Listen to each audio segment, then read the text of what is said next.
Chapter 301. You agreed? I agreed. After saying that, Tang Bao observed Di Haotian's expression, afraid that he would be unhappy. After all, that was his friend. Would he be unhappy that his friend had been schemed against like that? You should have told me about such a good thing earlier, Di Haotian said calmly. Huh? Aren't you angry? Tang Bao asked. Angry?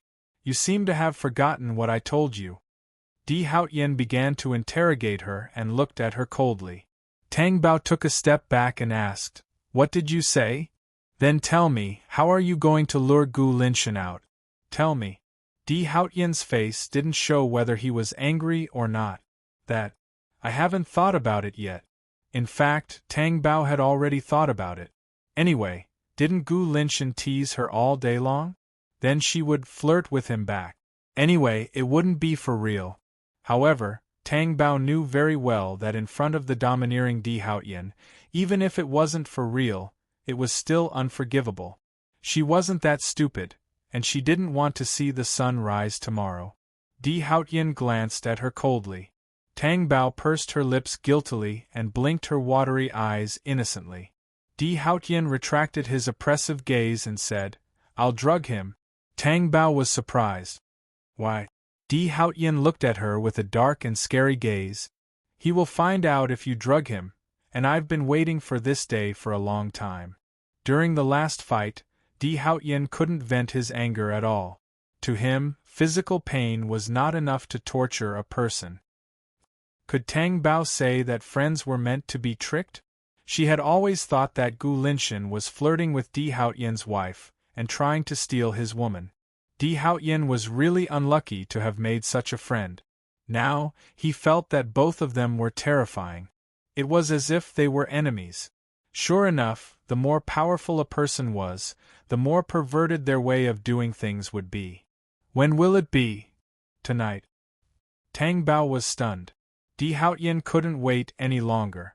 After Tang Bao returned to the company, he hid in the corridor and sneakily called Luo Luoli. Is there a problem tonight? No problem. I'm ready at any time. Tang Bao rubbed his nose. It was my husband who drugged us. He said that Gu Linshan would find out. That's great. Luo Luoli seemed very happy. Can I ask you a question? Go ahead, Luo Luoli asked. What's the grudge between you and Gu Linshan? Tang Bao would not believe that a stranger would help her take revenge for no reason. I just want to help you take revenge. Do you think I'll believe you? If I don't tell you, will you not let me take revenge? Of course not. I'm just curious. Tang Bao knew that Luo Luoli did not want to talk about it, so he did not continue to ask. Even if she wanted to repent, Di Haotian would not let her. At night, in a luxurious bar, Gu Linshan was drinking and having fun with other people in a private room. One of his men came over and whispered something in his ear. Gu Linshan raised his dark eyebrows. Is he looking for trouble again? I don't think so. He went to another private room with his wife. Gu Linshan was stunned. He came to a place like this with his wife? The corners of his mouth curled up coldly. How interesting. The door to Di Haotian's private room was pushed open by one of his men. Gu Linshan's tall figure leaned against the door frame and looked at the couple inside. Di Haotian, why did you bring her to a place like this? Why didn't you tie her to your pants? Tang Bao was speechless. Di Haotian said without changing his expression, That's exactly what I was thinking. Gu Linshan walked in and sat down on the sofa opposite them. He glanced at each of them coldly. Why do I have a strange feeling? Tang Bao lowered his gaze and kept eating from the fruit plate. Di Haotian's expression did not change. Then go back to where you came from. Gu Linshan leaned forward and picked up a bottle of wine to pour himself. He was ready to stay here and not leave. Just as he was about to drink, Tang Bao became excited. Gu Linshan noticed the change in Tang Bao's expression. However, just as he felt that something was wrong, he heard Di Haotian say, 100 million for a sip of wine. Tang Bao spat out the fruit in his mouth. He interrupted Gu Linshan's observation. Are you robbing me?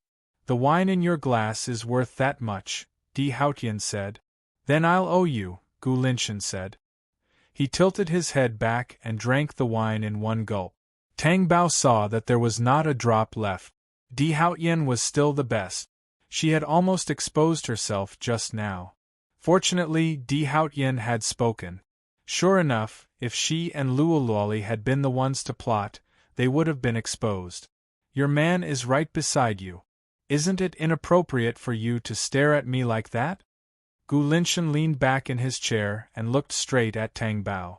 Tang Bao felt Di Hautian's cold gaze and quickly lowered his eyes.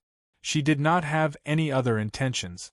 She just wanted to see how Gu Linshan would faint. Di Hautian retracted his gaze from Tang Bao and looked at Gu Linshan. How does my wine taste? 100 million yuan worth of wine naturally has its benefits, Gu Linshan said. His expression changed slightly. He felt that something was wrong with his body. He looked at Di Hautian's deep eyes and saw a hint of calculation. Did you drug me again? Tang Bao was puzzled. Why did Gu Linshan say again? Di Hautian's lips curled into a devilish smile. Don't worry, it's not this time. Tang Bao was speechless. No matter how strong Gu Linshan was, Di Hautian's drug was even stronger. Just as he was about to stand up, he blacked out and fell onto the sofa. Gu Linshan pinched his eyebrows tightly and tried to wake up. His voice was weak. Di Hautian, I'll return everything you've done to me. Let's wait and see. Tang Bao followed Di Hautian out of the bar. Before they got into the car, Tang Bao could not help but ask, Di Hautian, did you drug Gu Linshan like that? Why? I don't like him. This reason was so powerful that she was speechless. Gu Linshan was groggily helped to the presidential suite that had been booked in advance. His subordinates did not suspect anything and thought that he had drunk too much. Moreover, the other party was Di Hautian. They would not think too much. In the room, Luoluoli had been waiting for a long time. Di Hautian's subordinates left after sending Gu Linshan to the big bed in the room. Luoluoli walked out of the bathroom. She had just taken a shower and was wrapped in a white towel. Her hairstyle was explosive and her face was ugly. But other than that, her skin below her neck was as white as snow. It made people think of beautiful things. Chapter 302. Luoluoli climbed onto the bed barefooted and knelt beside Gu Linshan. She looked at the tall figure lying on the bed. She was thinking about where to start. Gu Linshan was not in a deep coma. He felt like he was drunk. His mind was not clear and his body was out of control. She opened her eyes slightly and felt the blurry figure beside her. She could not see clearly. Luoluoli reached out and unbuttoned Gu Linshan's clothes. She had wasted a tremendous amount of her strength. Because Gu Linshan was heavy. Luoluoli thought that even if she did not do it for real, she could not be ignorant. So she lifted the blanket a little. She was so scared that she loosened her grip on the corner of the blanket. Fortunately, it was just a fake. If it was real, she would be dead. Luoluoli burrowed under the blanket and leaned tightly against Gu Linshan. She hugged Gu Linshan. When Gu Linshan woke up, it was already the next morning. He felt a second person on the bed. His gaze sharpened. He turned around and saw the person sleeping beside him. Her back was facing him. The blanket was pulled up to her shoulders, exposing her shoulders. However, when Gu Linshan's gaze fell on her hairstyle, the shock of seeing her fair and tender skin disappeared. Gu Linshan saw this scene the moment he opened his eyes. He naturally knew what was going on. He had been drugged by Di Hautian and then arranged for a woman to sleep with him? Gu Linshan's gaze was as cold as an icehouse. Luoluoli rubbed her eyes and showed signs of waking up. Then she turned over. Gu Linshan's deep gaze revealed her tragic face. Gu Linshan's sharp gaze looked at the woman on his bed in disbelief. Ah! Luoluoli's first reaction when she saw Gu Linshan was to scream. She hurriedly sat up and realized that she was not wearing anything. She immediately covered herself with the blanket. Who are you? What did you do to me?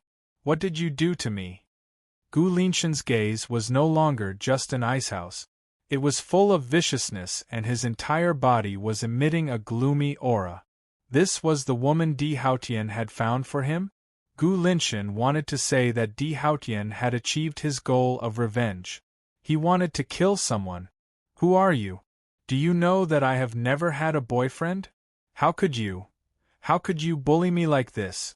Luo-Luoli with tears in her eyes. She looked pitiful as if she had been humiliated. Gu Linshan's voice was as cold as ice. You should take a look at yourself before you talk to me. What? Why? Loli Luo suddenly stopped talking. She stared straight at Gu Linshan. Gu Linshan's face darkened as he asked, Do you want me to gouge your eyes out? Why do I feel that you look like my uncle? Luo-Luoli asked blankly. Gu Linshan's entire body emitted a cold aura that made one's hair stand on end. He already had the intention to kill. Killing someone was a piece of cake for him. His name is Gu. Gu something Shen? No, it should be Gu something Lin? Luo-Luoli racked her brains to think. Gu Linshan's gaze was fierce. He grabbed her hand. Be gentle. It hurts. It hurts. Luo-Luoli was in so much pain that she kept gasping. His strength was too great. It hurt when he grabbed someone. It hurt to the bone. Gu Linshan looked at her sinisterly. Who are you? Me? My name is Luo-Luoli. Luo-Luoli introduced herself and asked, Are you my uncle or not? If you're not, I'm going to call the police. You have to bear legal responsibility for insulting me. Gu Linshan's black eyes were stunned. Then, he asked coldly, What's your mother's name? Luo Meiwan. What's wrong? Gu Linshan's black eyes stared fixedly at Luo-Luoli's unrecognizable face. He seemed to be trying to find a trace of her. You're not really my uncle, are you? How dare you treat me like this? Luo-Luoli sobbed and struggled to get off the bed. She clutched the blanket tightly. She looked desperate. I'm going to tell my mother. Boo-hoo. Mother, your brother insulted me. Shut up. We're not related by blood. Gu Linshan roared. Luo-Luoli was so scared that she trembled. She didn't dare to cry anymore. She looked at Gu Linshan with tears in her eyes. She felt wronged. Gu Linshan got off the bed in annoyance. He picked up the shirt on the floor and put it on. The cold air around him made it impossible to get close to him. Luo-Luoli looked at his broad back. She pursed her lips and raised her eyebrows. She stood there obediently and didn't move. After putting on his shirt, Gu Linshan turned around and looked at her with a gloomy expression. I'll ask you again. I don't know either. I was playing in a bar. Then, I drank too much. In a daze, I felt someone hugging me. When I woke up, I was already here. Gu Linshan's expression turned even colder. You said you've never had a boyfriend before? Was this your first time? Yes. Luo-Luoli nodded. Gu Linshan lifted the blanket and was stunned. Seeing this, Loli Luo immediately began to cry softly. Gu Linshan was extremely irritable.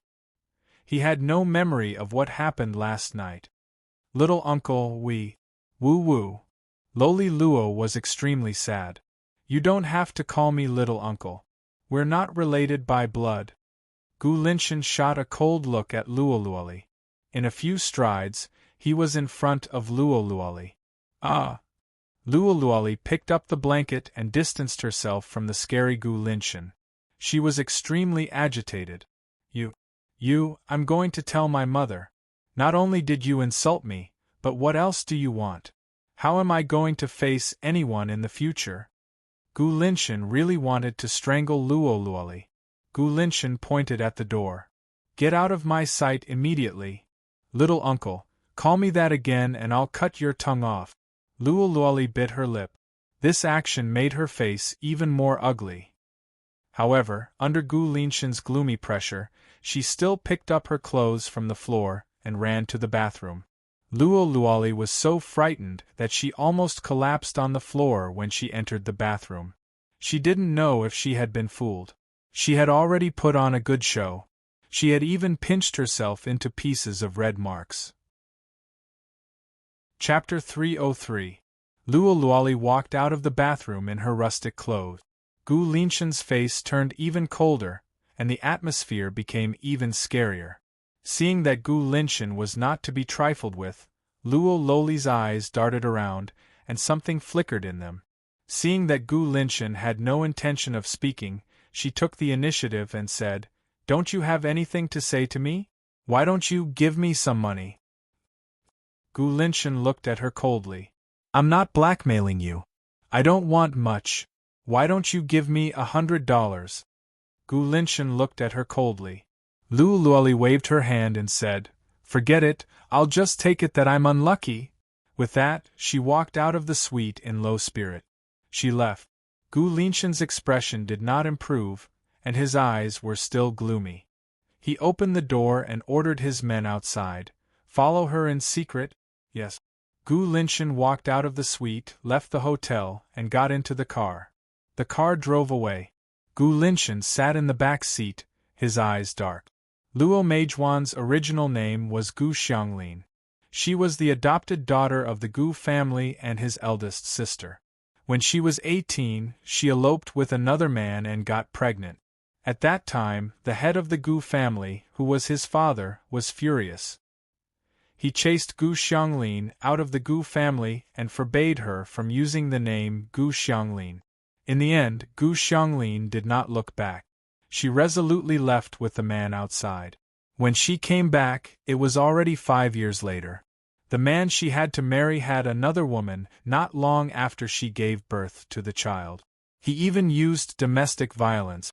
Gu Xianglin had no choice but to bring the child back to the Gu family. Her determination at that time made old Master Gu bitterly disappointed, and he did not like her. At that time, the child, although many years had passed, he did not forget that delicate little face. She was as fair as a porcelain doll and looked at him with watery eyes. How did she become like this? It could only be described as horrifying. In terms of time, Luo was only 17 years old. Luo was wandering outside. Her stomach was growling with hunger. She didn't have much money left. He couldn't eat and drink too much either. How stingy. He wouldn't even give her 100 yuan. When it was dark, Luo bought a big bag of steamed buns. He went under the sky bridge. Inside was the beggar's nest. Many homeless beggars slept here. The floor was covered with blankets that were picked up from the trash can. Naturally, the blankets and clothes that covered their bodies were also picked up from the trash can. Every beggar had their own specific position. The female beggar was leaning against the wall. Her body was dirty from head to toe. She was scratching her leg lazily with one hand. Luo walked over, put the steamed bun on her body, and sat down on the quilt next to her. Whose quilt is this? Was my position taken by someone else? Luo asked. No. I went to pick it up for you. It's cold at night. One quilt isn't enough. That's great. You're such a sister. Luo patted her shoulder. Don't get too excited.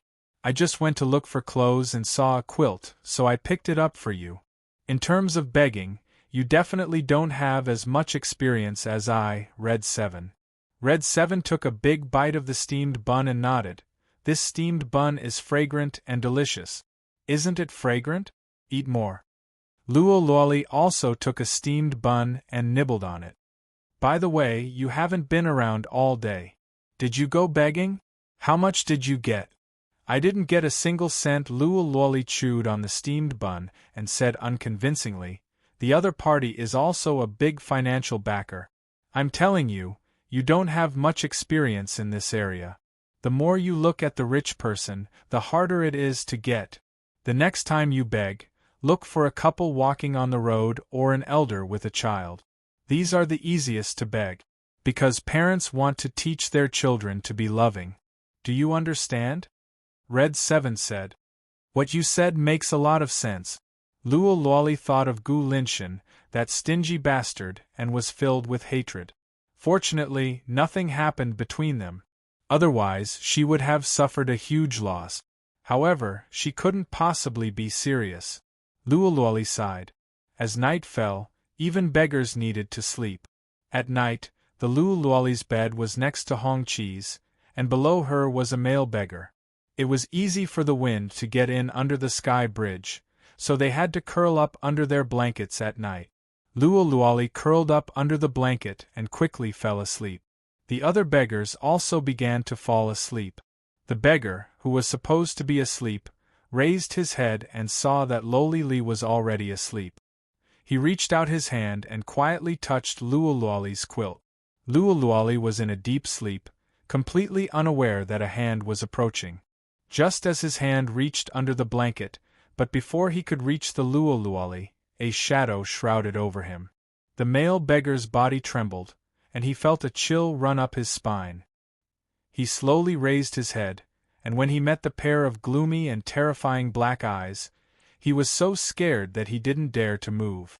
Gu Linshan raised his foot and stepped on the male beggar's arm, crushing it with force. Ah! The sound of bones breaking and the beggar's screams could be heard in the air. His screams woke all the beggars up, including Luoluali. What happened? What happened?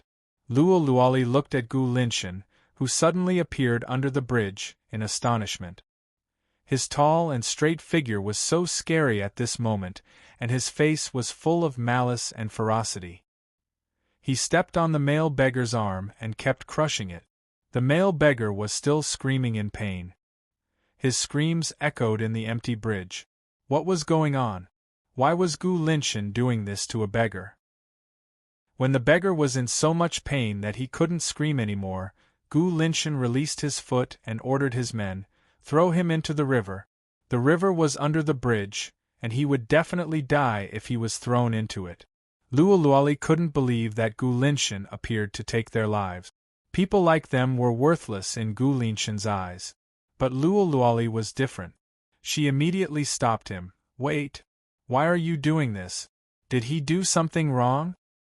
"This is my order." Gu Linshan grabbed Luoluali and dragged her out of the bridge.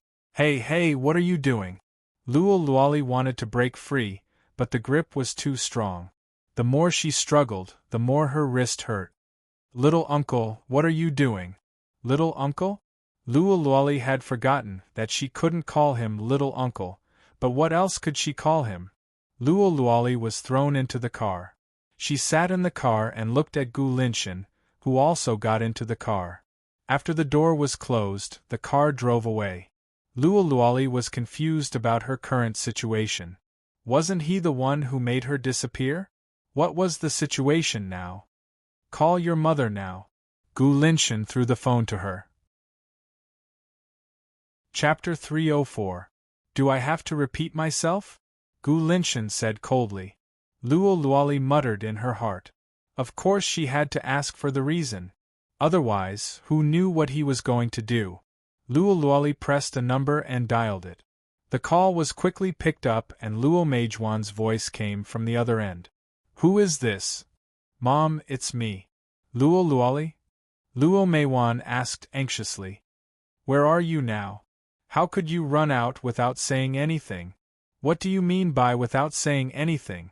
Didn't I tell you before?" "But I didn't agree. Do you know that it's dangerous for you to run out like that?" Luo Meijuan was both anxious and angry.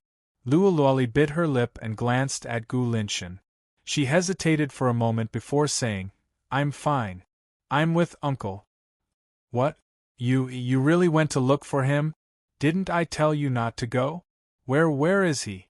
"He's right next to me." Luoluali handed the phone directly to Gu Linshan. Gu Linshan glanced at her coldly and took the phone. He pressed it to his ear. "You didn't know that she ran out?" His voice was cold and didn't sound like they used to be family at all. Well, it had been more than 10 years and they weren't related by blood. He had long forgotten about her. Luo Meijuan was stunned when she heard Gu Linshan's voice.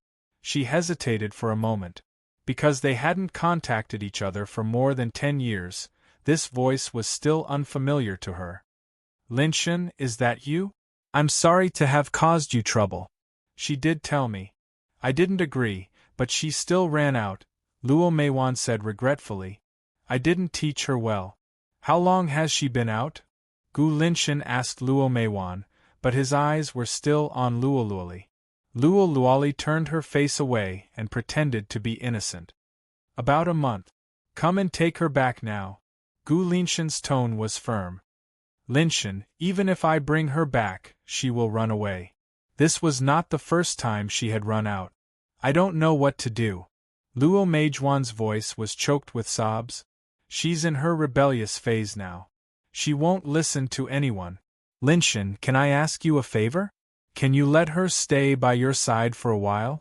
I know that I am no longer a member of the Gu family, but I only have one daughter. I want her to be well. I'll go and pick her up when she gets over it outside. Is that okay? I don't have any experience in taking care of children. Gu Linshan's breath froze the air. I know. It's difficult. Actually, before Loli ran away from home, she told me that she didn't want to stay at home and wanted to find her uncle. In the past, when she was at home, she always told her that she had a little uncle. Then she remembered it and always wanted to look for you. I think she'll be willing to listen to you, Luo Meiwan said. Gu Linshan was so angry that he hung up the phone. He stared coldly at Luo Luoli, who was fidgeting. Her clothes were in a mess, her face was unrecognizable, and her hair was messy. It was the first time he had seen such a rebellious behavior. Luo Luoli didn't know what Luo Meiwan said to Gu Linshan. Anyway, Gu Linshan's expression was even worse than before. Gu Linshan tapped on the window and ordered, "Let's go to the barber shop." Luo Luoli was shocked and asked, "Why are we going to the barber shop? Who wants a haircut?" Gu Linshan's expression was cold and he didn't say anything. Luo Luoli thought that it couldn't be for her. When they arrived at the barber shop, Gu Linshan got out of the car and pulled Luo Luoli down. Luo Luoli looked up and saw a salon with large facilities in front of her. She was stunned. In the next second, she was pulled into the salon. "Oh, young Master Gu, please come in and have a seat." A sissy man welcomed them and even raised his orchid fingers. Her hair was dyed blonde. Gu Linshan threw Luo Luoli in front of the sissy. "Change her." The sissy was shocked by Luo Luoli's appearance. He had never seen such a scary outfit. "Don't worry. When it comes to me, no matter how ugly the woman is, I'll make her walk out like a fairy," the sissy said confidently. "I don't want to." Luo Luoli was so scared that she immediately took a few steps back. "No one touch my hair. I'm fine like this. I like it. No one is allowed to touch me." Gu Linshan's expression darkened. "If I say do it, it must be done. Why should I touch my hair? It's fine as long as I like it." Luo Luoli refused to back down. Even if Gu Linshan's expression was frightening, she still wanted to protect her image. Gu Linshan's whole body emitted a cold aura. He stepped forward and grabbed Luo Luoli in the palm of his hand. He looked at her darkly. "Didn't you want to stay by my side? You have to be obedient. Then I won't stay by your side. I won't follow you. Let me go. I'll go back to the sky bridge. I'll walk back by myself. I don't need you to care about me," Luo Luoli said anxiously. She wanted to break free from Gu Linshan's strength, but her wrist hurt. She couldn't break free. Gu Linshan stared at Luo Luoli's defiant expression. He even saw tears in her eyes. It was just a hair change. Why did she have such a reaction? "Why can't I touch your hair? Do you think you look good like this?" Gu Linshan asked coldly. "I like it." Luo Luoli insisted that she liked the way she looked now. Her head could be broken and blood could flow, but her hair couldn't be messed up. "Is there something wrong with your sense of beauty?" Gu Linshan almost shouted. He tried his best to suppress his temper. "Anyway, you can't make me change my appearance."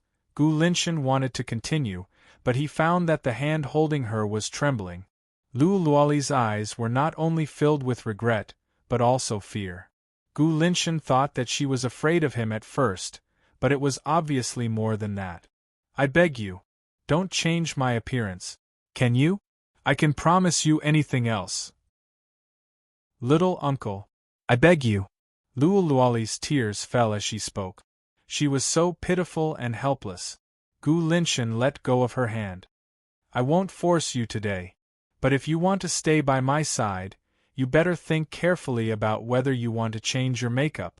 This was the first time he had compromised with someone. Or, a rebellious child couldn't do it by force? Luo Luoli stood there motionless, like a frightened bird. Why are you still standing here? Get in the car. Gu Linshan was terrifyingly cold. Luo Luoli came back to her senses and immediately ran out of the salon and salon. She got into the car. She looked as if she would rather die than go to the salon. Gu Linshan got into the car and looked at Luo Luoli coldly. The atmosphere in the car was very oppressive. I don't have the patience to teach children. You better listen to me, or I'll send you back immediately. Gu Linshan warned her. Luo Luoli pursed her lips and said, Little uncle, I'll listen to you except for the transformation. Chapter 305. Luo Luoli thought to herself, I won't regret it, as long as I don't drive her back. The car stopped in front of a European-style mansion. Luo Luoli was stunned when she got out of the car. Do I live here? After all, it was hard to believe that someone who lived under a bridge would suddenly live in such a luxurious mansion. Live here or under the bridge, Gu Linshan said coldly. Luo Luoli smiled shamelessly. I live here. Gu Linshan's face turned as cold as an icehouse when he saw her smile. Luo Luoli's black teeth were especially obvious under the sunlight. He felt like strangling her to death. After Luo Luoli went in, Gu Linshan's face turned even colder. He wouldn't be Gu Linshan if he didn't know who had caused all this. Anyone who schemed against him had to be prepared to be schemed against. Is this my room? Luo Luoli walked around the room and asked Gu Linshan when he walked in. Gu Linshan sat down on the sofa and crossed his long legs. He stared at her coldly. Sit down. I have something to say. Luo Luoli didn't know what Gu Linshan wanted to say, but she still sat down obediently. She leaned against the sofa and tried to find a posture. She wanted to cross her legs, but when she met Gu Linshan's frighteningly cold eyes, she chose a proper posture. She placed her hands on her knees. Little uncle, if you have something to say, just say it. I'll listen. Are you in university? Gu Linshan asked. Not yet. I'm in my 3rd year of high school. Gu Linshan's face darkened. He said coldly, You're not going to study in your 3rd year of high school? Luo Luoli didn't speak. Her eyes flashed. Are you always like this in school? Gu Linshan asked sternly. Are you talking about my outfit? Yes, I dressed like this when I entered high school. I'm used to it. So little uncle, don't make me change. If I change, I'll be in a bad mood, Luo Luoli said self-righteously. If it weren't for Gu Linshan's extraordinary restraint, Luo Luoli would have been thrown out of the window. His face darkened.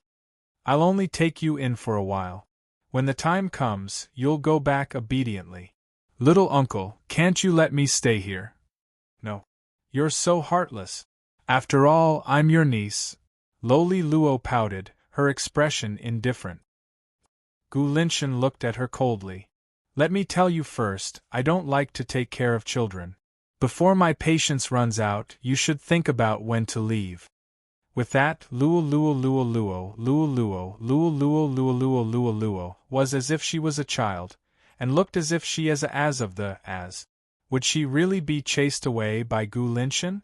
Gu Linshan didn't give her the impression that he was a good person. When she said that she wanted to seek refuge with her little uncle, her mother didn't agree. She said that her little uncle wasn't an ordinary person. Actually, if her little uncle was an ordinary person, she wouldn't have been so thick-skinned as to cling on to him. Since she was already here, she might as well make the best of it. She wouldn't go back anyway. Tang Bao sipped on the flip-top milk that she had just bought from the supermarket. She sipped on it with her red lips as she walked towards the elevator. She had also bought Wan Milei's favorite snacks in the bag. Of course, Wan Milei hadn't forgiven her yet. She was trying to curry favor with him. This was the first time she had a conflict with Wan Milei, and it had been a long time. When Tang Bao was leisurely, she didn't know that she was approaching a dangerous place, her office. In the office, Gu Linshan was sitting on the sofa, waiting quietly. The atmosphere in the room was very dangerous. It was as if the room was filled with gas and there couldn't be a single spark. Wan Milei stood there motionless. Until now, she didn't know why Gu Linshan would come to Tang Bao's office. Was he here to look for Tang Bao? Then why was he emitting a creepy aura all over? It seemed like he didn't come with good intentions. Wan Milei thought that Tang Bao must have gone out to buy food now.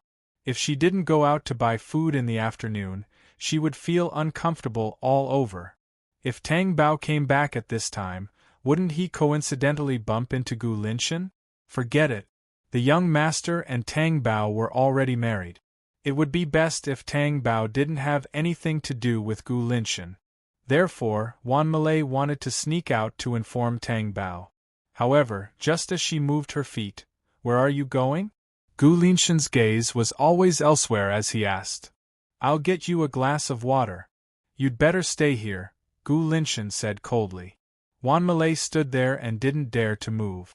Tang Bao pushed open the office door. He was still sipping milk with a straw in his mouth. When he saw the person sitting on the sofa in the office, pft, cough cough, Tang Bao choked on the milk and looked at the gloomy Gu Linshan with a red face. He was stunned and didn't say anything. "You're back?" Gu Linshan asked coldly. Tang Bao turned around and was about to run. "If you dare to run, I'll make her my target." Tang Bao's hand that was pulling the door open froze. She understood what he meant. If she wanted to run, Gu Linshan would make Wan Milei his target. She turned around and glared at Gu Linshan angrily. Why was he acting the same as Di Haotian?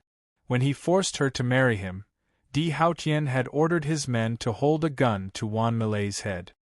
"Do you think I'll let you run?" Gu Linshan sneered. Tang Bao turned around and looked at Gu Linshan.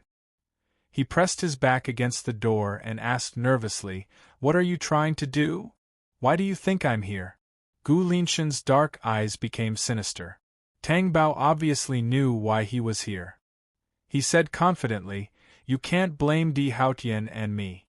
You wanted to drink that wine. We didn't force you. Moreover, you still owe Di Haotian 100 million yuan. Then I really have to thank you for your reminder." Gu Linshan sounded like he was thanking her, but there was a sinister tone in his voice. "Thank, you don't have to. We're not stingy people, unlike some people," Tang Bao muttered. "I'm a stingy person. Since you set this trap for me, you must know that I'm a clean freak?" Gu Linshan stood up and approached Tang Bao sinisterly. His unbearable words made Tang Bao's face turn red with anger. "Gu Linshan, I'm Di Haotian's wife. If you weren't his wife, would I have come looking for you?" Wan Milei saw this and was puzzled. What was going on between these two people? Why couldn't she understand what they were saying? "Wait, young Master Gu," Wan Milei immediately said. Gu Linshan turned his face sinisterly and looked at Wan Milei. "You want to stop me? This is the company. No matter what you do to Tang Bao, young Master Di will definitely know. When the time comes, he won't let it go," Wan Milei said. "Then I'd like to see how he's going to let it go," Gu Linshan said and suddenly raised his hand. Chapter 306. Oh! Tang Bao was completely caught off guard. Because Gu Linshan was talking to Wan Milei, his attention was on Wan Milei. Then, the fragrance on the handkerchief was naturally inhaled into her lungs. She was so scared that her eyes widened. Gu Linshan retracted his hand and threw the handkerchief into the trash can next to him. Tang Bao was a little confused. Why didn't she faint? Why didn't she feel dizzy? "Tang Bao, are you okay?" Wan Milei didn't know what Gu Linshan was doing and asked hurriedly. I think I'm fine." Tang Bao laughed out loud. "Ha ha ha, Gu Linshan, your drug didn't work. It's expired, right?" "Is that so?" Gu Linshan smiled coldly. "I didn't drug you." The smile on Tang Bao's face froze. "Then what was it?" "You'll know in a while." Tang Bao was terrified. Was this drug still unknown? Wasn't this too scary? Gu Linshan saw that she was in a daze, so he directly grabbed her arm, opened the door, and pulled her out. Ah! Gu Linshan, what are you doing? Wan Milei, call Di Haotian and ask him to save me! Tang Bao shouted as she was dragged. Wan Milei was stunned. How would she know the young master's contact information? No, she could look for Zhou Jisen, so she quickly ran to Zhou Jisen's office. Gu Linshan pulled Tang Bao all the way. Tang Bao struggled to no avail. Wasn't he too strong? How could a weak woman like her fight against a grown man like Gu Linshan? Tang Bao saw the people in the company staring at this scene with their mouths agape and immediately asked for help. Help me! This person is a bandit. He wants to kidnap me. Only then did the employees realize that the person being pulled was their big boss. They hurriedly stepped forward to stop her. However, before he could take 2 steps, he was stopped by Gu Linshan's men. Tang Bao looked at the employees in despair. Why couldn't anyone kill Gu Linshan? Tang Bao was dragged into the car and forcefully shoved inside. Tang Bao staggered and fell on the chair. Gu Linshan got into the car and drove off. Tang Bao, who was about to stand up, fell back into his seat. Gu Linshan, where are you taking me? This is kidnapping. I'm going to call the police. I'll let you eat prison food. Gu Linshan looked at her coldly. You've been with Di Haotian for so long. How could you be so naive? Tang Bao was speechless. That's right. Di Haotian could do whatever he wanted. How bad could Gu Linshan be? Even if she dared to call the police, would anyone dare to arrest him? Young Master Gu, there's a car chasing after us, the man in the front passenger seat said. I don't need to look. I know who it is. Gu Linshan looked at Tang Bao with a cold smile. Tang Bao turned back to look. She was very familiar with the black military vehicle. It was Di Haotian. Tang Bao immediately became bold and warned Gu Linshan, Di Haotian is here. Why aren't you letting me go? Otherwise, he'll teach you a lesson. The sudden heat in her body made Tang Bao instantly alert. Her whole body was heating up. Tang Bao's face gradually turned red. Why did she feel this way before? Tang Bao looked at Gu Linshan, who had an unfathomable expression, and said in disbelief, You drugged me? This is to return to Di Haotian. If you want to return it, then you should have drugged him. Tang Bao was furious. It's easier to drug you, Gu Linshan said calmly. Tang Bao's body began to feel uncomfortable. She was even more afraid. She was afraid that the same thing would happen again. Previously it was Di Junbai. Now it was Gu Linshan. What did God not like about her? Why did he treat her so cruelly? Tang Bao frowned in pain. If you can't take it anymore, I won't kick you out of the car. Gu Linshan poured himself a glass of wine in the car and drank leisurely. Aren't you obsessed with cleanliness? Are you not obsessed with cleanliness when you touch me? I'm not a virgin now. Tang Bao wanted to slap Gu Linshan to death. But now she was losing strength in her body. She couldn't even sit upright in her seat. Di Haotian, hurry up and come. Tang Bao looked back and saw that Di Haotian's car was still behind them. She panicked. You don't have to keep your chastity for Di Haotian. Even if something happens between us, I don't think Di Haotian will blame you. Just like you and Di Junbai. Tang Bao's body trembled. You know about this? Are you really with Di Junbai? Gu Linshan looked at her coldly. Yes. Tang Bao panted. Gu Linshan's black eyes flashed with disgust and coldness. Di Haotian still wants you. Yes. Because he can't do without me. Can you quickly get me out of the car? In case something goes wrong. Tang Bao's face became redder and redder, and she became more and more afraid. She was almost speaking through gritted teeth. If that's the case, I won't let you go. Gu Linshan had made up his mind to deal with Di Haotian. Tang Bao was his weakness. At this moment, the sound of helicopters buzzing could be heard from above. Young Master Gu, there are so many helicopters in the sky. His subordinate checked the situation outside and said in surprise. Gu Linshan was stunned and looked out of the car window. The helicopters in the sky were hovering above his car. Then, ropes were lowered and men in full black armor slid down one by one. They raised their guns and surrounded Gu Linshan's car. Gu Linshan drank all the wine in his glass. He almost crushed the glass in his hand. His expression was terrible. The car door was pulled open. Di Haotian's sharp gaze fell on Tang Bao, who was slumped in the seat. It was obvious that she had been drugged. Then, he glared at Gu Linshan.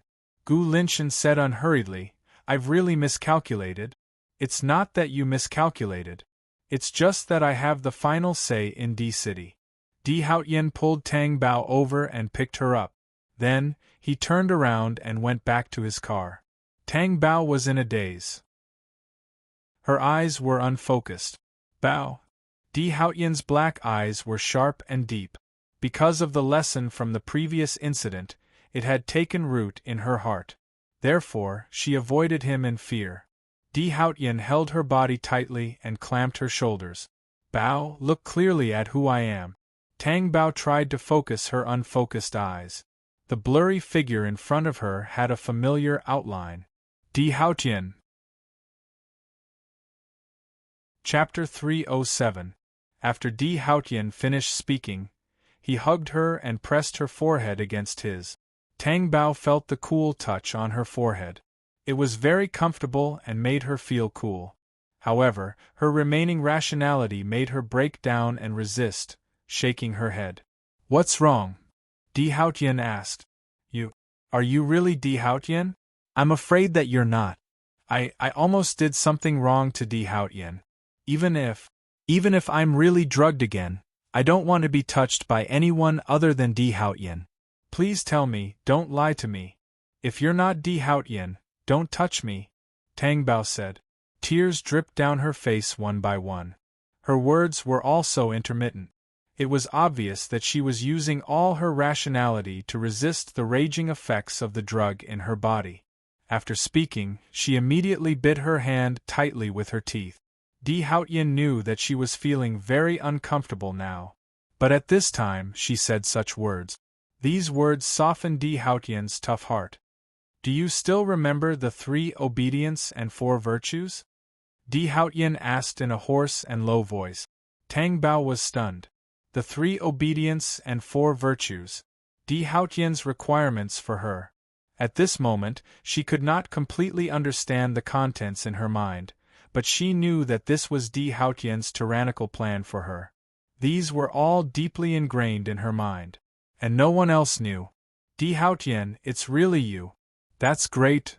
Tang Bao was very happy after saying that. Di Haotian reached out and slammed his hand on the car door. He Ju, who was in the front, received the signal and asked the driver to drive the car to a dark place. There was a fork in the road. The car drove straight in.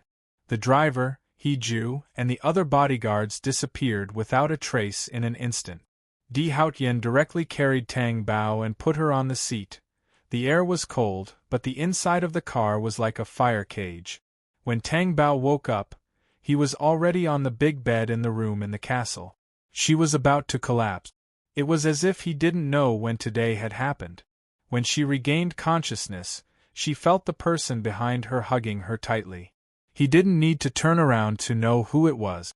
Tang Bao moved a little, and his body immediately felt sore as if it had been crushed. Tang Bao waved his hand. She could only swing her hands nimbly now. "That's your attitude? It wasn't like this last night." Di Haotian's eyes were dark.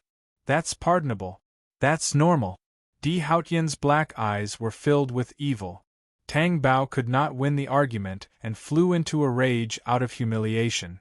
Di Haotian massaged Tang Bao with both hands before letting go of Tang Bao. "It's already afternoon. I'll get you something to eat." After Di Haotian finished speaking, he lifted the quilt and got out of bed. Tang Bao pursed her lips, curled up in the quilt, and looked at Di Haotian, who was standing by the bed. Every time this happened, Tang Bao could not sleep well and could not go to the company the next day. Di Haotian, on the other hand, felt refreshed. How could this be? When Tang Bao pouted, she realized that Di Haotian was about to turn around, so she quickly covered her head with the quilt. Di Haotian stared at Tang Bao's cute reaction and just smiled wickedly. He did not disturb her. She had not eaten anything since last night. Tang Bao must be hungry. After getting dressed, he turned around to get her something to eat. When Tang Bao returned to the company, it was already the next day. She was refreshed, but the soreness in her body had not healed. She thought that since there was a lounge in the office, she could just rest there. After Tang Bao entered the office, she glanced at Wan Malay's desk. She did not say anything and tactfully sat down on the sofa. Gu Linshan didn't do anything to you? The sudden voice stunned Tang Bao. She looked up and saw Wan Malay looking at her. Are you talking to me? Tang Bao asked in confusion. Is there anyone else in the office other than you? Malay, does this mean that we have made up? Tang Bao asked with a smile. Let me tell you, I have been holding it in for a long time. You haven't told me yet. Did Gu Linshan do anything to you? He took you away, and then what? Then Di Haotian appeared. He saved me easily. Tang Bao was so proud that she could not hide it on her face. For the young master, it was really easy for a helicopter to save you. You knew? It was such a big scene. Who didn't know? Malay, thank you so much for helping me inform Di Haotian. Otherwise, the consequences would have been unimaginable. She was drugged again. If Di Haotian did not appear in time, who knew what terrible things would have happened? I went to look for Zhou Jisen. Zhou Jisen didn't pick up his phone. I think the young master must have already known when you were kidnapped by Gu Linshan. Wan Malay looked at Tang Bao suspiciously. Wasn't Gu Linshan interested in you? What did you do to make him so angry? What did you do this time? Tang Bao scratched her forehead and felt a little guilty. It's nothing. He just bullied me, and then Di Haotian drugged Gu Linshan. Gu Linshan was so angry that he came to kidnap me. Wan Malay was shocked. Being drugged by the young master shouldn't end well, right? Malay, don't tell me you still like Gu Linshan? Tang Bao asked. He and I are from two different worlds. I've thought it through these few days. I can't force things that don't belong to me. Wan Malay shrugged and said helplessly. Tang Bao was so happy that she went forward and hugged Wan Malay. It's great that you can think it through. But if there's anything in the future, you can't hide it from me. Tell me the truth. Wan Malay looked at her threateningly. You still hope for the future? Tang Bao asked in horror. Chapter 308. Tang Bao sat on the sofa and thought of Gu Linshan with a face full of displeasure. I've never seen such a person. The next time I see him, I'll take a detour. He really doesn't like you? Wan Malay asked in disbelief. Not at all. Maybe he's just not right in the head. You have to know that ordinary people don't understand the thoughts of people like him. Only Di Haotian can deal with him. Tang Bao thought that if Gu Linshan was so angry after being drugged, Luo Luoli's fate would be even worse. So she found a time to call her. Luo Luoli's voice came from the other end. Tang Bao. You're still alive? Tang Bao asked. I'm alive and well. Gu Linshan didn't do anything to you, right? Tang Bao thought that if Gu Linshan didn't destroy Luo Luoli's body, he would definitely skin her alive. No. Not at all. Tang Bao expressed her disbelief. Even she was implicated in this matter. Actually, there's something I didn't tell you. What? Gu Linshan is my uncle. What? Tang Bao was startled. Her footsteps almost caused her to fall. You and your uncle? We're not related by blood. It doesn't matter. But I still have to thank you for this, Luo Luoli said casually. After Tang Bao hung up the phone, she was a little confused. After all this time, Luo Luoli was plotting against her uncle, who was not related by blood? Sigh, why? Was it a success? It should have, right? Otherwise, why would Gu Linshan be so angry? She wondered what Gu Linshan's expression would be. Tang Bao was depressed. Was there a need to think about it? He just kidnapped her and drugged her. Tang Bao felt that the world was far scarier than she had imagined. Therefore, it was better for her not to think about it. The atmosphere in Yu Songhuan's villa was not very good. Yu Songhuan sat on the sofa with a teacup in his hand. He was in a daze and his face was pale. Old madam, the tea is cold. Shall I get you another cup? Auntie Wang, who was standing at the side, said. Yu Songhuan returned to his senses and placed the teacup on the coffee table in front of him. He said worriedly, How can I be in the mood to drink tea? I can't even drink tea now. Old madam, you just need to be comfortable now, don't worry about anything else. Is my own son someone else? Yu Songhuan's expression turned ugly. Auntie Wang was silent, not knowing what to say. First, it was Di Junbai, and now it's Haotian's friend. How can there be such an indecent girl? Yu Songhuan couldn't believe it. Those who enter the Di family are all young ladies from noble families like old madam. However, girls nowadays are more lively, so it's inevitable that there will be some differences. Auntie Wang didn't want to be presumptuous, so she could only comfort him. Haotian's wife should be like Wanru, sensible, filial, gentle, and considerate. If I knew that Haotian would marry such a girl, I would never agree. Yu Songhuan became more and more worried. But young Master Di likes young madam, so young madam should have her good points. Good points? I think only bad points. I can tolerate other things, but what happened with Di Junbai, how can I tolerate it? No, I can't persuade Haotian to divorce her, but I definitely won't let her give birth to the Di family's child. Yu Songhuan's eyes were filled with calculation. Old madam, what do you mean? She shouldn't be pregnant so soon. You go and settle this matter. It'll be too late if it's too late. I understand. Di Haotian's black car was downstairs. After Tang Bao got into the car, his body slumped against the seat. Then, he yawned. After Di Haotian got into the car, just as he was about to touch her, Tang Bao immediately shrank back nervously by the car door. He looked at Di Haotian warily. Di Haotian looked at her with a gloomy face. He asked in a dangerous tone, We haven't met for a few hours. Are you rejecting me? No. I think it's better to keep some distance. Isn't there a saying? Distance makes the heart grow fonder. Tang Bao laughed dryly. The laziness just now was gone. Di Haotian's unique voice was as deep as a magnet when he opened his mouth. At this moment there was even a hint of evil in it. However, she didn't want to show that she understood, so she played dumb. I don't know what you're talking about. Then I'll cook dinner for you tonight. I don't want to. Tang Bao was so shocked that he almost jumped up. Di Haotian's eyes darkened, and he directly pulled Tang Bao in front of him. Di Haotian's expression didn't change, and he was firm and unyielding. Di Haotian looked down with his dark eyes. Don't want what? Tang Bao looked up with a red face, pouted and said pitifully, What do you want? I feel that it's too tiring to be married to you. You don't even give me a weekend off. Do you think the 3 obedience and 4 virtues pasted on the bedside are for nothing? Di Haotian asked. Can we negotiate? Tang Bao's little hand tugged at Di Haotian's suit jacket and asked. No. There was no room for negotiation. Then you mean you'll continue at night? It depends. Tang Bao's head drooped down as she broke down. He usually didn't keep his word when he said he wouldn't touch her. Did she expect him to let her go just because it depends? Di Haotian looked at her breaking down and picked her up. His dark eyes were deep. Not satisfied?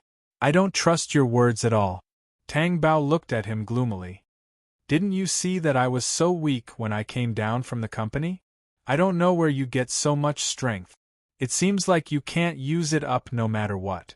Bao, are you praising me? Di Haotian's dark eyes were deep, and he was in a good mood. I'm not praising your number. Di Haotian's handsome, chiseled face leaned forward. Tang Bao suppressed his wildly beating heart and went all out as he spoke. Does it hurt? Chapter 309. Di Haotian looked at her deeply with his dark eyes. His voice was low and hoarse. What method? A beast's way of healing. Tang Bao was dissatisfied, then changed to a gentle one. But no matter how hard she struggled, Di Haotian did not let go. Tang Bao's watery eyes were unfocused as she looked at the scenery outside the car window that kept retreating. Her brain was also in a mess. It was terrifying to her. In the past, when night fell, there would be a unique quiet beauty. But for the current Tang Bao, there was only fear. She had to deal with Di Haotian's fear. Because when night fell, Di Haotian would be extremely terrifying. The room would be filled with gas. As long as there was a spark, it would instantly ignite and explode. In the end, there would be no intact skin. Therefore, Tang Bao must absolutely avoid all flames. After dinner, Tang Bao pushed the bowl on the table, glanced at Di Haotian, and said, "I want to go out for a walk. Don't come over. I'll be back after a walk to digest." After saying that, she ran out. Di Haotian leaned lazily against the back of the chair. He took out a cigarette, put it in his mouth, and lit it. He held the cigarette between his slender and strong fingers in a manly manner. There was an unfathomable look in his eyes. After Tang Bao ran out, she took out her phone and called Zhou Jisen's cell phone. Zhou Jisen's voice soon came from the other side. "Mr. Tang. It's time for you to repay me." Tang Bao went straight to the point. "Why? Are you going to go back on your word? Don't you need to thank me for letting you Lian return to the entertainment industry?" Tang Bao brought up old scores. "Yes, Mr. Tang. Please go ahead. At 7 o'clock, call Di Haotian and tell him that there's a company matter to report. Then, lead him to the study. It's best if you can have a video call or something." Tang Bao thought for a while and said, "What's the matter that requires a video call? A video conference? Do you still need me to teach you?" Zhou Jisen wanted to say that the video conference had already been held in T. "I don't care how you do it, but you have to lure Di Haotian to the study. That's a little difficult." This was the young emperor, not an ordinary person. "You're ungrateful, aren't you?" Tang Bao looked angry. "Got it. I'll do my best." "Not try your best, but you must." Tang Bao hung up the phone with a calculating smile on his face. If he led Di Haotian to the study and stayed there for half an hour, he would not be able to do anything. That way, she would have enough time to wash up and avoid Di Haotian. Tang Bao was very proud of his scheme. When it was almost 7 o'clock in the evening, Tang Bao was playing with his phone while keeping an eye on Di Haotian's phone. At 7 o'clock sharp, Di Haotian's phone vibrated. Tang Bao immediately pushed Di Haotian, who was watching TV next to him, and said, "Di Haotian, your phone is ringing?" "Yes." Di Haotian continued to watch TV and did not move. This made Tang Bao anxious. He asked in confusion, "Aren't you going to answer the phone?" "There's no hurry." Di Haotian's expression did not change. His eyes were focused on the TV. "How can there be no hurry? What if T is looking for you for something important?" Tang Bao said. Di Haotian's chiseled face turned and stared at Tang Bao with his deep black eyes. "You seem to be in a hurry. I'm doing this for your own good. Can't you see?" Tang Bao blinked his watery eyes and asked innocently. Di Haotian did not say anything. His dark eyes glanced at her deeply. Tang Bao was on guard, afraid that she would be exposed. Di Haotian picked up his phone and answered the call. Tang Bao curled up on the sofa. She seemed to be indifferent, but in fact, she was paying attention to Di Haotian, who was on the phone. Di Haotian stood up and walked out of the room while answering the call. After the door closed, Tang Bao put down her phone. "Of course I'm in a hurry. I'm in a hurry to wash up. I won't give you any chance to be with me. Devil." She picked up her pajamas and went into the bathroom. She stood under the shower. Tang Bao did not dare to waste a second. Anyway, she had calculated the time. Di Haotian answered the call and went to the study. Half an hour should be enough for him to do a video call. Tang Bao felt a great sense of accomplishment because of her plan. However, when she was halfway through her shower, the bathroom door suddenly opened. Tang Bao turned around in shock. When she saw the tall figure coming in, she was stunned. He approached Tang Bao. He said in a calm tone, "What are you doing?" Tang Bao instinctively took 2 steps back in fear. Weren't you on the phone? It's over. So fast? Tang Bao's brain was spinning slowly. Didn't he say half an hour? Is there a problem? She quickly turned her face away. Tang Bao leaned back slightly. She did not want to get too close. But what was the use of keeping her upper body away? I'm done. Hurry up. It's not clean, Di Haotian said domineeringly. How do you know? Tang Bao retorted. Check it and you'll know. Tang Bao was stunned for a few seconds. After she understood what he meant, she came back to her senses and immediately pushed him with her small hand. Nothing changed. Chapter 310. I can't let go, Di Haotian said in a low voice. My mind is full of you now. Tang Bao trembled both physically and mentally. Her throbbing emotions spread out like ripples. Although she knew what Di Haotian meant, she was still a little stunned. Di Haotian, good girl. Tang Bao was speechless. Di Haotian didn't give her a chance to speak. Tang Bao knew very well. The higher Di Haotian pushed her into the sky, the more tired she felt when she returned to the ground. Tang Bao slept until morning. Tang Bao felt a little breathless. Then she turned over and went back to sleep. It was already afternoon when she really woke up. Tang Bao turned over and immediately cursed. Ah, Di Haotian, I hate you so much, you bastard big devil. After a while, Tang Bao could finally turn over in bed. She was full of criticism. What kind of monster was Di Haotian? It was too scary. Tang Bao walked out of the room. When she went downstairs, she had to pretend that nothing had happened. She didn't have the face to do that in front of the servants. They could tell what had happened, right? Di Haotian must be in tea. She didn't want to see Di Haotian for a day now. He was in charge of such a big tea. Why wasn't he so busy that she couldn't see him? He was amazing. Tang Bao walked into the kitchen and saw a maid with her back to her. When she turned around and saw Tang Bao, she was stunned and immediately went forward to ask, Young madam, you're awake? Are you hungry? The bird's nest soup is ready. It's waiting for you to wake up. Zhang Li isn't here? The deputy manager is busy with other things, the maid said. Then help me serve it for the night. Okay. Tang Bao turned around and went to the hall. She curled up on the sofa, hugging a pillow and lazily watching a horror movie. She opened her mouth and yawned.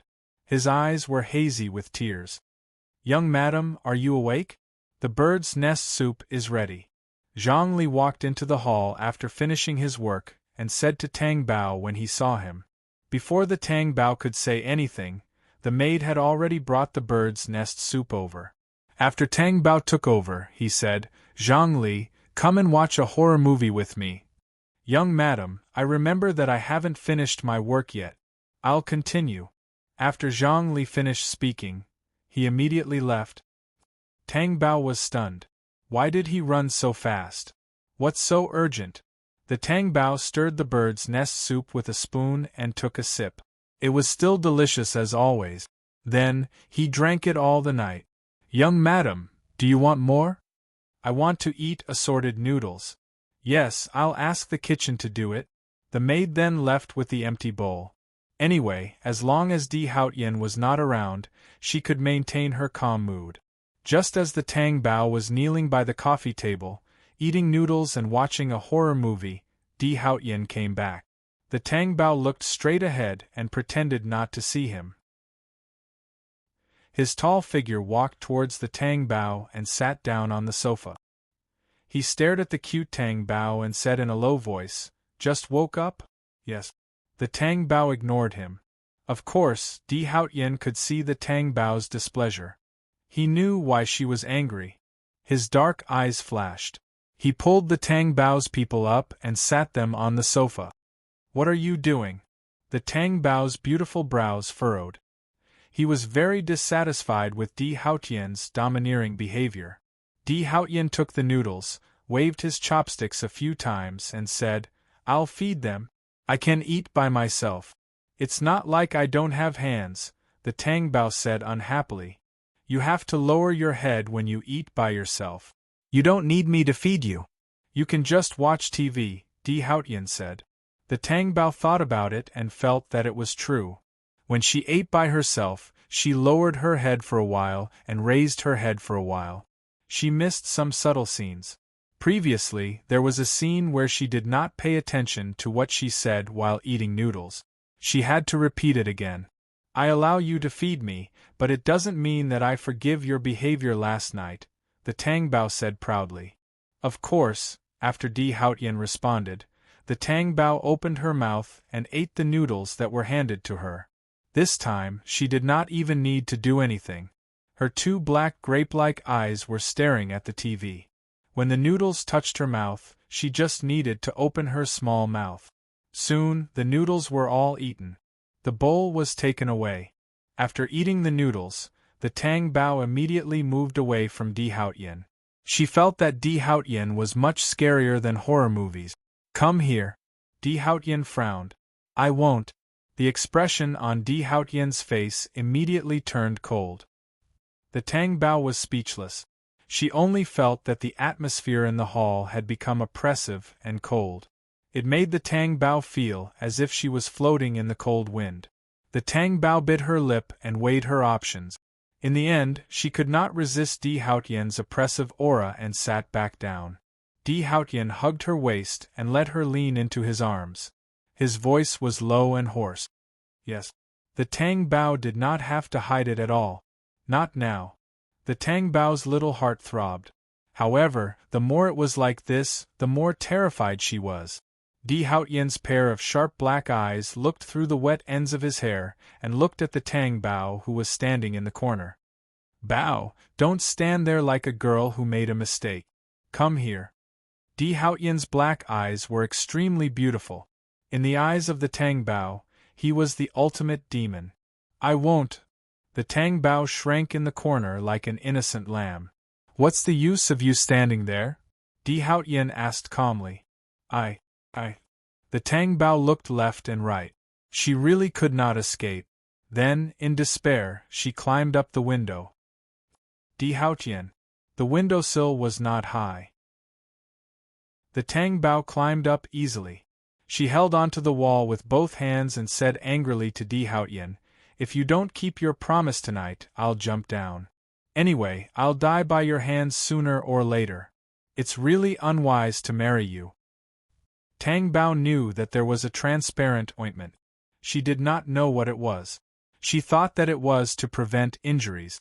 How could it be like this? Chapter 3:11. Throw that ointment away. I don't want to apply it anymore. Tang Bao was about to cry. No. If you don't throw it away, I won't go down. I'll jump off the building in front of you. Tang Bao clung to the wall tightly with her two small hands, as if she would die if he did not agree. Okay, I'll throw it away. Come down quickly. Aren't you cold? Tang Bao paused on the windowsill. It was indeed a little cold. The room was warm, but there was a breeze outside. Di Haotian's heart softened, but his face was colder than the sky. I'm cold. But I have another request. Tang Bao had just finished speaking when she saw Di Haotian approaching her. She was so scared that she immediately shouted, You're not allowed to come over. If you come over, I'll jump down. Di Haotian stopped walking. His sharp black eyes looked coldly at Tang Bao's willfulness. What other requests do you have? Tell me everything. It's easy for me to go down, but you have to promise me 2 days of rest every week. No. Di Haotian's face was cold. There was no room for negotiation. Why not?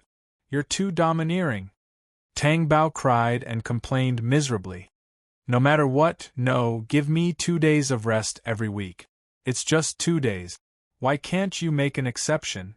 Sob, sob, sob. Di Haotian's black eyes were fixed on his prey who had nowhere to run. This little one was really desperate.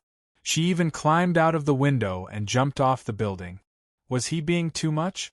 Di Haotian thought that he actually did not have this kind of awareness. Di Haotian's eyes darkened and he compromised.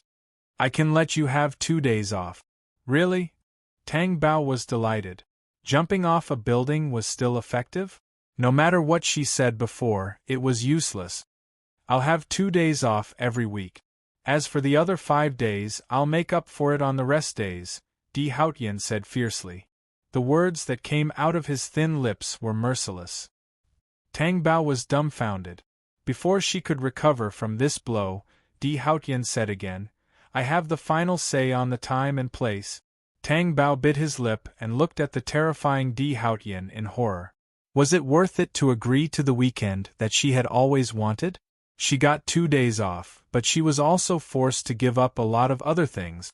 However, even if there were no rest days, the number of Di Haotian days was still quite a lot. What to do? What if he agreed? Or not? Have you thought it through? Can it be less? Tang Bao tried to bargain.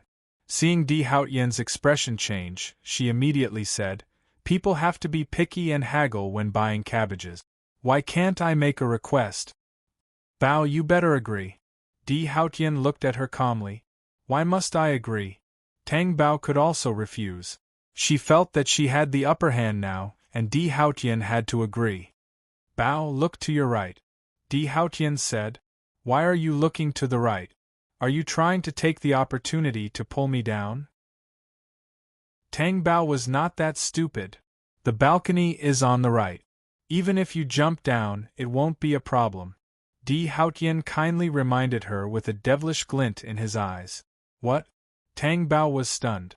She suddenly thought of the layout outside the windowsill. Wasn't it just a huge balcony? And it wasn't very far from the windowsill. Tang Bao turned her face to the right, and her face instantly broke down. The windowsill was not even a meter away from the balcony floor. She wouldn't even have the chance to sprain her ankle if she jumped down. Oh my God! She was still squatting on the balcony, threatening to jump. How stupid was she? Just as Tang Bao was so angry that she wanted to bang her head against the wall, her body suddenly became light. She was so frightened that she instinctively grabbed Di Haotian's broad shoulders with both hands. Her vision blurred, and she was on the bed. Then Di Haotian waved his long arm. Tang Bao did not have time to react. By the time she realized what was going on, there was already a deep shadow above her. Di Haotian clamped Tang Bao's shoulder with one hand and said in a strong and cold tone, Let me try if you catch a cold? Are you blaming me? You forced me to do this. Tang Bao said unhappily. Then she thought of something. Di Haotian, you still keep your word, right? Give me 2 days off, and the other 5 days? Di Haotian sneered. Didn't you say that I have the right to be picky? Don't you want to bargain with me? I thought about it and felt that your conditions were quite humane, so I agreed. Tang Bao criticized in her heart. What was humane? It was the behavior of a beast. You don't feel wronged? Not at all. Tang Bao's heart was bleeding. I take back what I said before, Di Haotian said. What did you say? I'm going back on my word. Di Haotian lay on the side. Tang Bao was anxious. He turned over and looked at Di Haotian. How can you go back on your word? Why not? You're not at a disadvantage, so why should you go back on your word? No matter how you look at it, you're the one who benefits. Tang Bao did not understand why he would go back on his word. You don't know how to look at it? Di Haotian's black eyes shone with a deep luster. Tang Bao did not know how to refute for a moment. It was not easy for her to squeeze out something that could persuade Di Haotian. Can't you choose any place? No. Tang Bao had a bad temper. She stood up quickly. Di Haotian, don't go too far. Do you really want to force me to jump off a building? It was my mistake this time. Next time, I'll jump from the top of the company for you to see. Then I'll tear down your company. Di Haotian glanced at her domineeringly and sharply. Tang Bao's eyes widened. She could not believe that he actually had such a fierce idea. She believed that if Di Haotian wanted to do it, he really had the ability to do it, and no one could stop him. She really wanted to give him a kick. Domineering, strong, perverted, and a devil. These were Di Haotian's most conspicuous labels. Bao, it's wisest to be obedient. Di Haotian's slender fingers twitched. Tang Bao felt an itch. She jumped up and lost her balance. She fell to the ground and sat down. She was so frightened that she wanted to get up. Chapter 312. Don't move. Di Haotian's dark eyes were frighteningly deep. He was clearly in a disadvantageous position, but Tang Bao looked as dangerous and frightening as a giant black eagle swooping down. Di Haotian, I want a written agreement on the weekend. It's written in black and white, just like the 3 obedience and 4 virtues. You won't go back on your word. Tang Bao had not finished speaking. In the morning, Di Haotian opened his dark eyes with an innate sharpness. When his gaze fell on Tang Bao, who was sleeping soundly in his arms, the sharpness decreased sharply and became doting. Tang Bao looked slightly pouted. Even when she was sleeping, she was cute. Di Haotian's thin lips kissed her small mouth and said in a low voice, I won't disturb you. Have a good sleep. Then he got up. As soon as he sat up, he felt himself being pulled. He lifted the quilt slightly. Under the quilt, Tang Bao's small hand grabbed his slender index finger, looking helpless and pitiful. Tang Bao closed her eyes and said, A written agreement, I want a written agreement. Di Haotian's lips curled into a wicked smile. He pulled Tang Bao's small hand away and tucked her in. Tang Bao slept like a log. When she opened her eyes, her mind was blank for a short period of time. It took nearly a minute for her to wake up completely. Tang Bao moved. She was really tired. She did not even want to go to the company now. Not to mention going downstairs to eat. Di Haotian, that beast. He was completely a beast that ate people without spitting out the bones. Tang Bao felt that if she married Di Haotian, her life would definitely be short. It was too scary. He was a big pervert.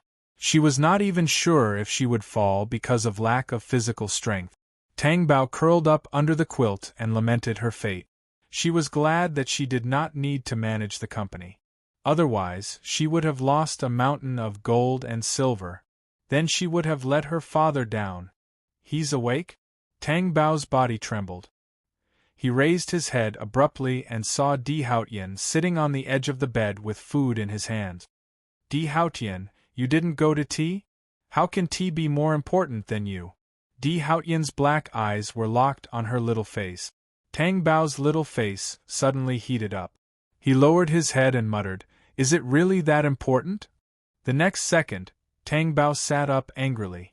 However, due to the excessive force, she twisted her arm. Ouch, my arm! Tang Bao supported himself with his arm. His expression was contorted in pain. Di Haotian reached out and let her sit on one of his arms. Tang Bao was a little stunned. She was sitting on Di Haotian's muscular arm. Di Haotian was still so calm, as if he could easily carry her with one hand. I'll feed you. I don't want to eat. Tang Bao was not in a good mood. Why not? Can't you see that I'm in a bad mood? Tang Bao pouted. Di Haotian's black eyes stared at her. I can see that. You have to eat even if you're in a bad mood. Tang Bao cursed endlessly in her heart. He was so domineering that he had no bottom line. Di Haotian did not say anything. He turned and took a piece of paper from the bedside table and handed it to Tang Bao. What's this? Tang Bao took it in puzzlement. When he saw what was written on it, he immediately felt better. You really want to make a written agreement with me? I was just saying. I didn't expect you to take it seriously. Tang Bao concealed the pride of successfully gaining the upper hand and said, Give it to me. Di Haotian raised his hand. Tang Bao immediately refused. No, you have to keep your word. And this agreement has to be pasted on the bedside table. It's next to the 3 obediences and 4 virtues.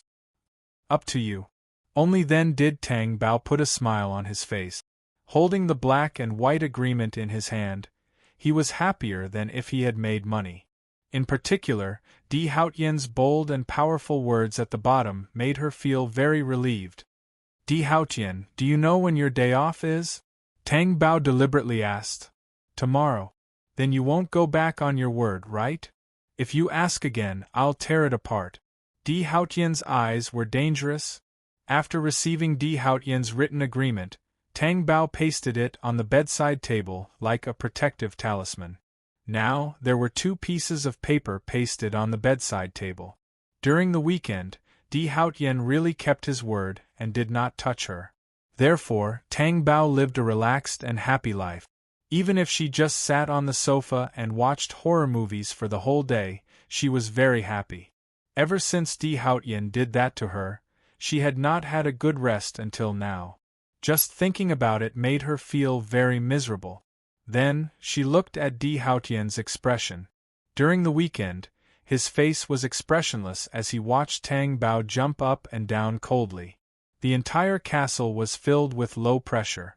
When Tang Bao ran to find food, Zhang Li asked in a low voice, "Young madam, did you provoke young Master Di?" "No. How could I provoke him?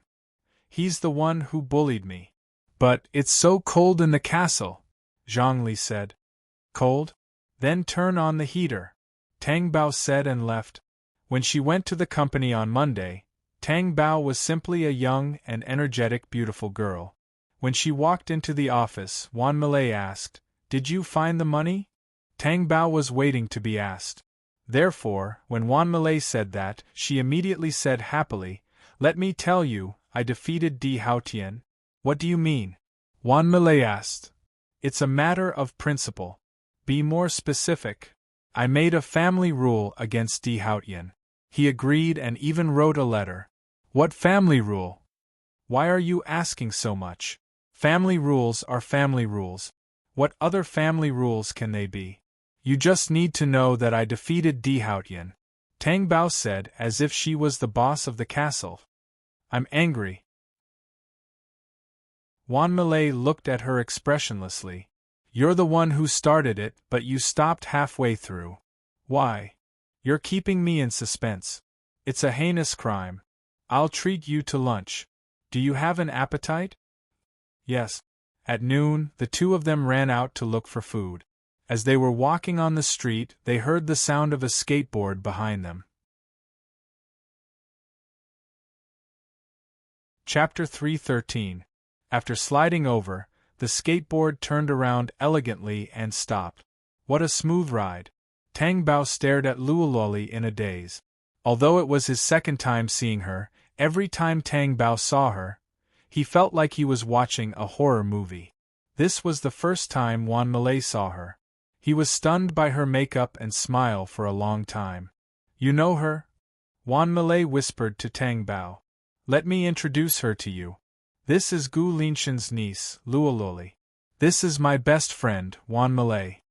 Tang Bao came back to his senses and said. Wan Malay was stunned. "Gu Linshan's niece?" He turned to look at Luololi and then at Tang Bao. He asked silently, "You even know his niece? How deep are your feelings for him?" "Hello, it's our first time meeting. I'm here to eat with Tang Bao, but Tang Bao's friends are my friends. Let's eat together," Luololi said generously. Wan Malay immediately said, "Tang Bao just said that he wanted to treat me to a meal. Aren't you letting him off easy?" Tang Bao looked at him from the corner of his eyes. He was careless in making friends. "It's okay. Tang Bao will treat me next time." Luololi smiled, her eyes narrowed into crescents. Thus, the 3 of them found a restaurant that was quite tasteful and went in. When they were about to walk in, they were immediately stopped by a waiter. "You can't go in." The person who was stopped was Luololi, who was walking behind them. Luololi was puzzled. "Why can't I go in?" "Beggars can't enter here," the waiter said confidently. Luololi. Tang Bao and Wan Malay could not hold back their laughter. Luololi came back to her senses and said angrily, "You're looking down on me. So what if I'm dressed in rags? Everyone who enters is a guest. How can you not let me in? It will damage the image of our shop. Anyway, beggars are not allowed to enter." Luololi was so angry that she couldn't take it anymore. Coupled with her exploding hair, she was truly the embodiment of the word bristling. Tang Bao stopped smiling and walked over to the waiter. "She's with us," he said. I'm sorry. Please come in. The waiter immediately changed his attitude. The three of them sat at the dining table. After ordering, he waited there. There was a kind of awkwardness of staring at each other. After all, it would be strange if a super luo appeared in a tasteful restaurant. In the end, Tang Bao couldn't help but lean forward and ask, "Why didn't your uncle buy you a set of clothes? Are you allowed to wander outside like this?" "Is my outfit not good?" Luo asked, puzzled. Just as Tang Bao was racking his brain for an answer, the little girl at the next table cried, "Mommy, there's a ghost!"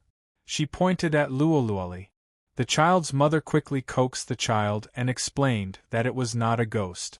Only then did the child calm down. "See?" Tang Bao asked. "You really don't know how to appreciate it." "I like my outfit," Luo said indifferently. Wan Malay was curious. "How old are you?" 17, almost 18, Luo said. "Then shouldn't you be studying now?" Wan Malay was surprised. "If I'm studying, I have to go back. I'm not happy." Luo looked uninterested in studying. Tang Bao said, "You don't have to go back to study. You can study in D-City. There are many good places to study in D-City. You can also go to the university I'm in. The teachers and education there are quite good, and the students are friendly and united." Just as she was talking enthusiastically, she noticed that Wan Malay turned her head and looked straight at her. "Why are you looking at me? Is our school good?" Wan Malay wanted to say, "Are you sure you're talking about the same school as mine? Why is it not good?" Although there are no bad behaviors in the school like accepting money, the teachers are messing around, and the principal is doing everything in the school. Also, there's a girl in every dormitory who's pregnant. How can this be good? Wan Malay asked. "Who's pregnant in our dormitory?" Tang Bao was shocked. "Wang Lan. Whose child is she pregnant with?" "Pregnant?" Wan Malay reacted. "Is this the key to the problem? You've gone astray." "Oh yes, you've gone astray. I don't think it's good either. Just look at me and you'll know who she's married to." Tang Bao muttered fiercely. Wan Malay was speechless. Luo sat there, her eyes darting left and right. Weren't they talking about her? Why were the two of them talking so enthusiastically as if she had nothing to do with it? However, Luo started to think. If she studied here, would she not have to go back and stay here for a long time? After Luo returned to the mansion, she lay on the sofa in the living room and watched the television in boredom. She kept pressing the remote control in her hand and was not in the mood to do anything. When she saw the tall figure walking into the living room, Luo threw away the remote control and ran towards Gu Linshan. "Little uncle, you're back." When Gu Linshan saw Luo, his expression changed. "Didn't I give you money to buy clothes? Why are you still dressed like this?" "I used the money to treat someone to a meal." "What kind of meal costs 1,000,000 yuan?" Gu Linshan's expression was extremely ugly. "No, I only ate a few hundred yuan. I saved the rest for later," Luo said very seriously. "Who did you treat?" "Tang Bao." Gu Linshan's cold gaze almost covered the entire living room. "I gave you money to treat her to a meal?" When Luo saw how scary Gu Linshan was, she took a step back and said innocently, "I'm repaying kindness." "Repaying someone for drugging me? Are you a traitor?" Gu Linshan's expression was gloomy. "No, I'm repaying them for allowing me to stay by little uncle's side." Luo braced herself and said, "If she didn't say anything, wouldn't she be a traitor?" Gu Linshan looked at her coldly. Luo stood there obediently, as if she was innocent. Did she want to stay by his side that much? No, no one liked the feeling of being schemed against. He had no patience when it came to teaching children. "Give me the card." Gu Linshan suppressed his anger and stretched out his hand. "No, you gave it to me. How can you go back on your word and take it back?" Luo hid behind the sofa and looked as if she would run away if Gu Linshan tried to snatch it back. Gu Linshan's expression was ugly. Little uncle, I've been waiting for you. I have something to tell you. I want to study in D-City, Luoluoli said. Who gave you permission? Gu Linshan's expression was cold. Little uncle, just promise me. I can definitely finish high school with this 1 million yuan, and I don't want any of your other living expenses, okay? Luoluoli had more than enough money to finish college, let alone high school. When Gu Linshan casually gave her 1 million yuan, she was shocked. Chapter 3:14. Gu Linshan smiled coldly. Do you want to study and stay here forever? Luoluoli stared at him in shock. How did you know? You can only be a beggar with this little trick of yours. Luoluoli thought to herself, what's wrong with being a beggar? Even beggars had their own specialties, all right? Not everyone can be a beggar. Beggars don't have food to eat if they don't do well. Hong Chi had taught her a lot of experience. She wouldn't starve to death on the street. Gu Linshan couldn't be bothered to look at her unconvinced expression. He turned around and sat down on the sofa. His body sank into it lazily. His eyes were cold as he said, You can go to school if you're like this. Why should I change? I was like this when I was studying. Luoluoli said in confusion. Gu Linshan's eyes were as cold as an icehouse. He even wondered how Luo Meiwan had managed to raise such a cute little girl to such an extent. He wanted to throw this rebellious child outside. Why aren't you saying anything? Luoluoli asked cautiously when she saw that Gu Linshan's aura was a little frightening. If you were my child, I would let you know my temper. Gu Linshan's voice was cold. You're discriminating against my dressing. Do you think I'm not a good child just because of my dressing? Little uncle, you're judging people by their appearance. Luoluoli retorted from behind the sofa.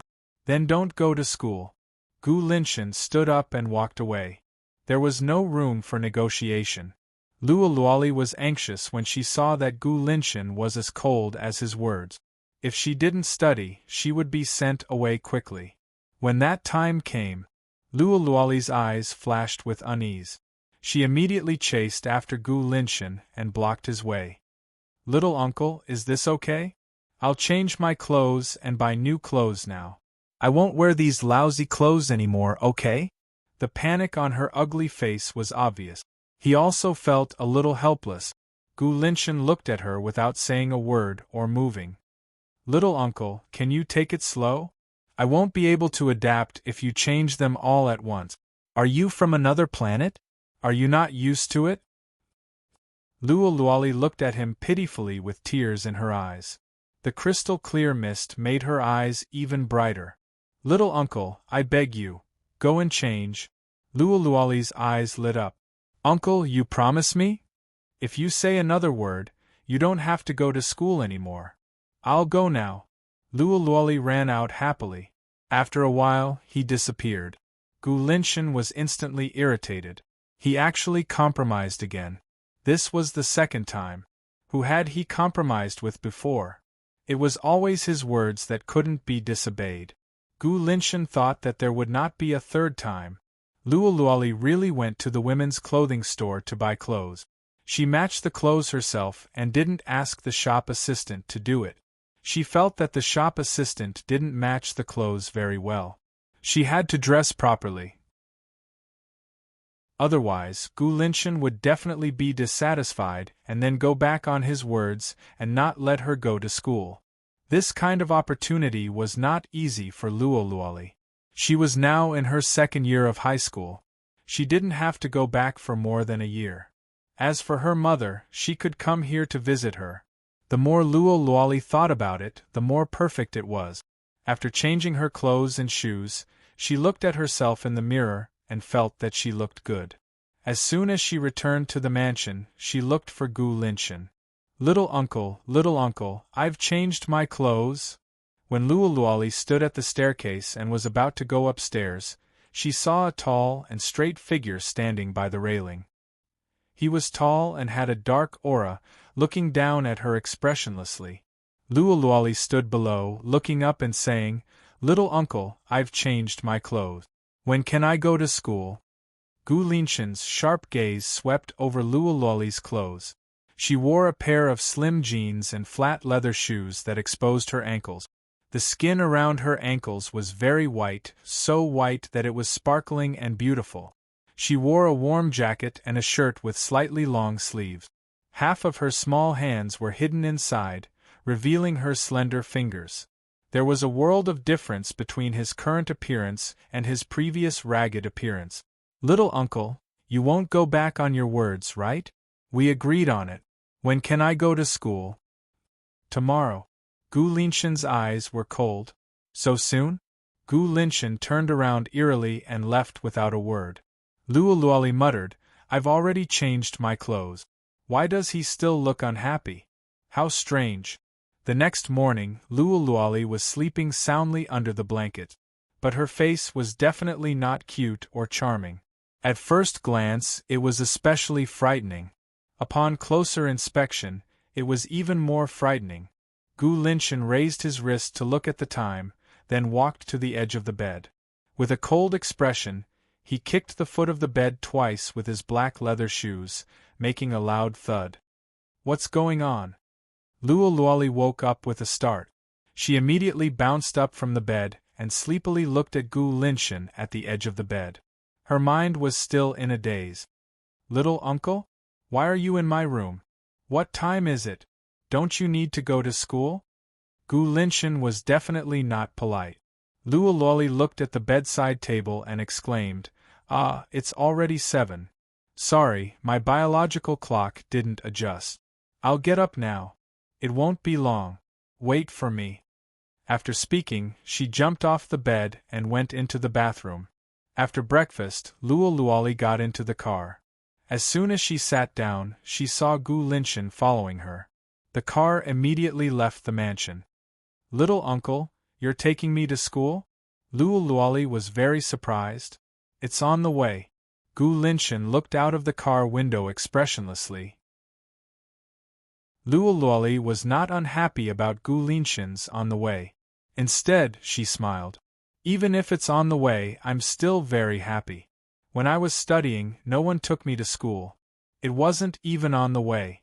Little uncle, thank you for on the way. Don't be happy too early. If I find out that you're causing trouble at school, you'll go back immediately. Do you hear me?" Gu Linshan looked at her coldly. "Don't worry, little uncle. I definitely won't cause trouble." Luoluoli promised with a smile on her face. Gu Linshan glanced at her coldly and looked away. Luoluoli did not know how Gu Linshan did it. How did he manage to become a transfer student so quickly? It seemed that she did not know her little uncle very well. After introducing herself to her classmates in class, she returned to her seat. Then, Luoluoli heard whispers.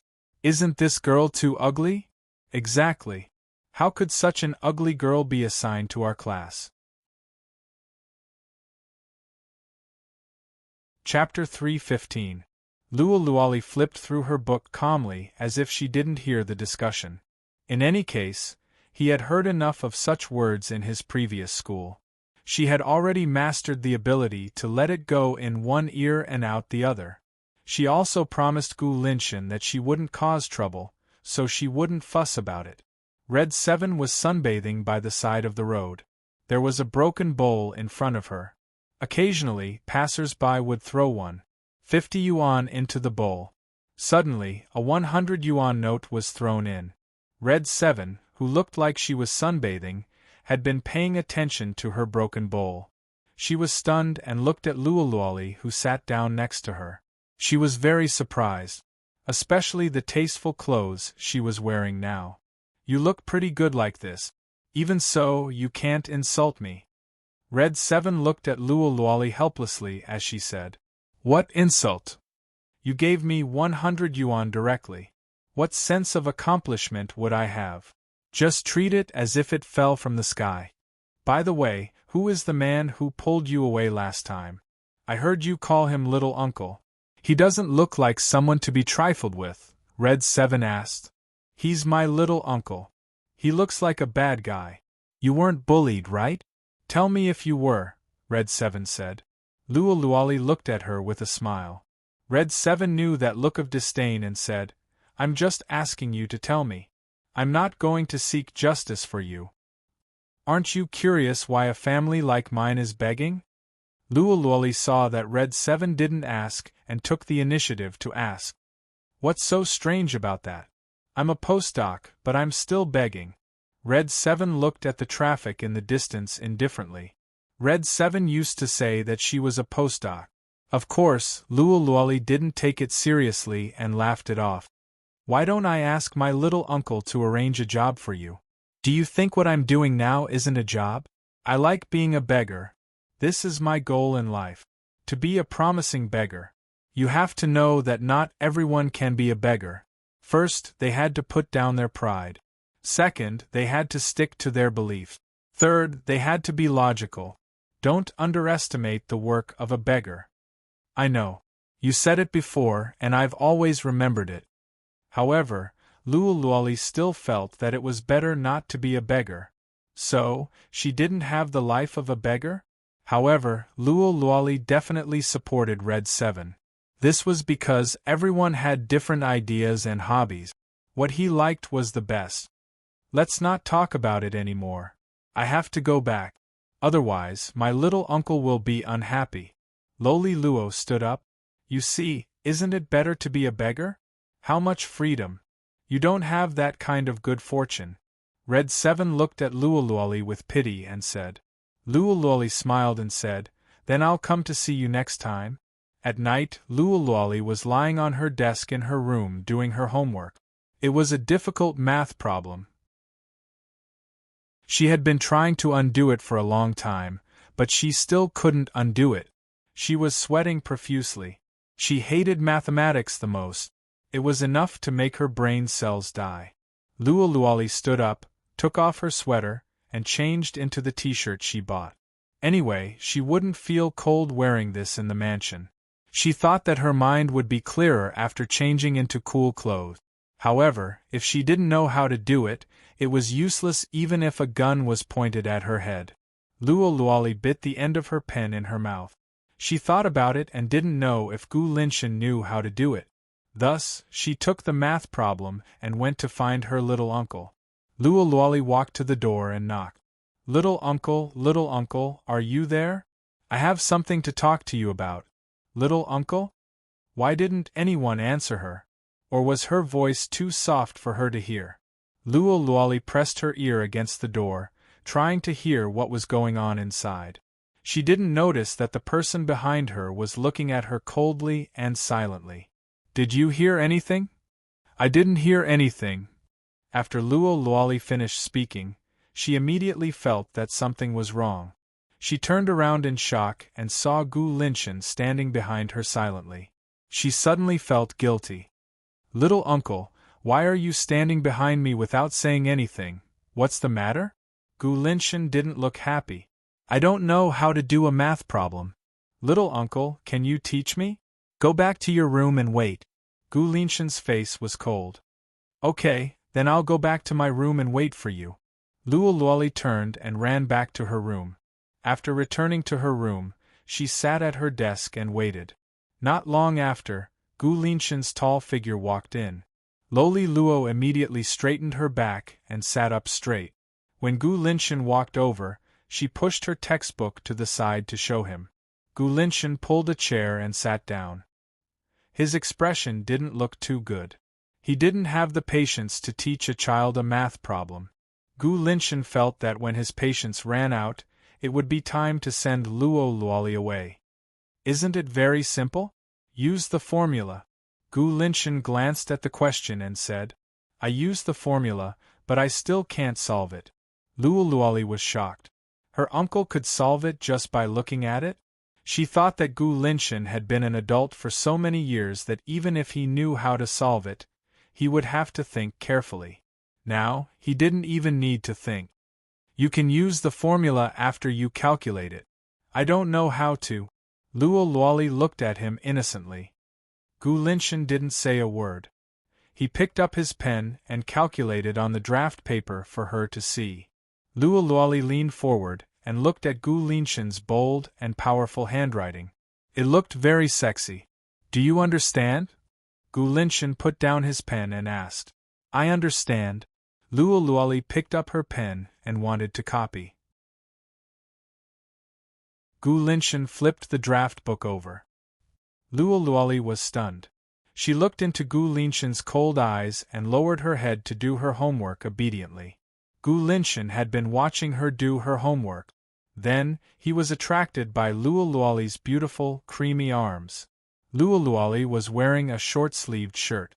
Her skin was unusually fair and translucent under the light. It was so tender that it seemed to be devoid of strength. He looked at Luo's face again. It was extremely inappropriate. It was obvious that she had poor taste. Gu Linshan's expression darkened when he saw her face. Gu Linshan was a clean freak. He allowed Luo's face to appear in front of him. It was obvious that he had extraordinary tolerance. Little uncle, I don't know how to solve the next question either, Luo said. Pick the one you know how to do first. Luo didn't move. You don't understand what I'm saying? I don't know how to do it. Gu Linshan's expression darkened. Are you sleeping in class? I'm not sleeping. It's just that after the change of teachers the way they teach is different. That's why I don't understand at the moment. Chapter 3:16.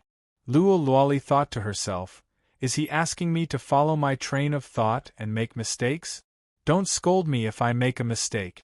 Luo lowered her head and racked her brains to solve the problem. After she had solved it, she showed it to Gu Linshan. Little uncle, look. Did I make a mistake? Luo moved her textbook over to him. Gu Linshan's body jerked violently. His face was full of disbelief.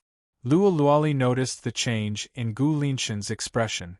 She asked in confusion, Little uncle, what's wrong? Gu Linshan's sharp, dark eyes stared at Luo. Uncle, aren't you making a lot of mistakes? Luo thought that Gu Linshan was staring at the textbook and had seen her solving the questions incorrectly. That was why he was acting this way. Little uncle, Luo was about to speak again when she met Gu Linshan's cold, dark eyes. She was so frightened that she shut her mouth. Gu Linshan did not say anything. He stood up with a cold expression and left. Luo stood there in a daze. She did not know what was going on. Why did Gu Linshan suddenly have such an expression? She could not see through it. His expression was tense and cold, as if he was enduring something. Luo looked at the math problem she had just solved and wondered if her problem had angered Gu Linshan. Was it that wrong? Gu Linshan returned to his room, entered the bathroom, turned on the shower, and stood under it. The cold water splashed on his body and gradually dissipated. Other than the time when he was drugged by Dihaotian, Gu Linshan had never had such a strong reaction. Because of Luo? Because of her ugly face? Gu Linshan's slender fingers raked through his thick black hair in frustration. Tang Bao and Wan Millet were shopping in the supermarket.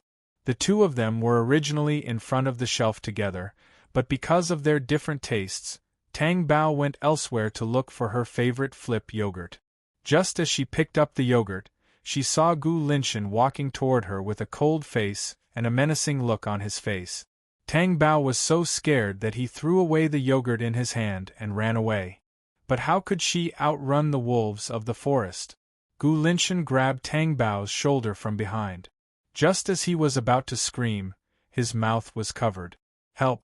No one came to save her.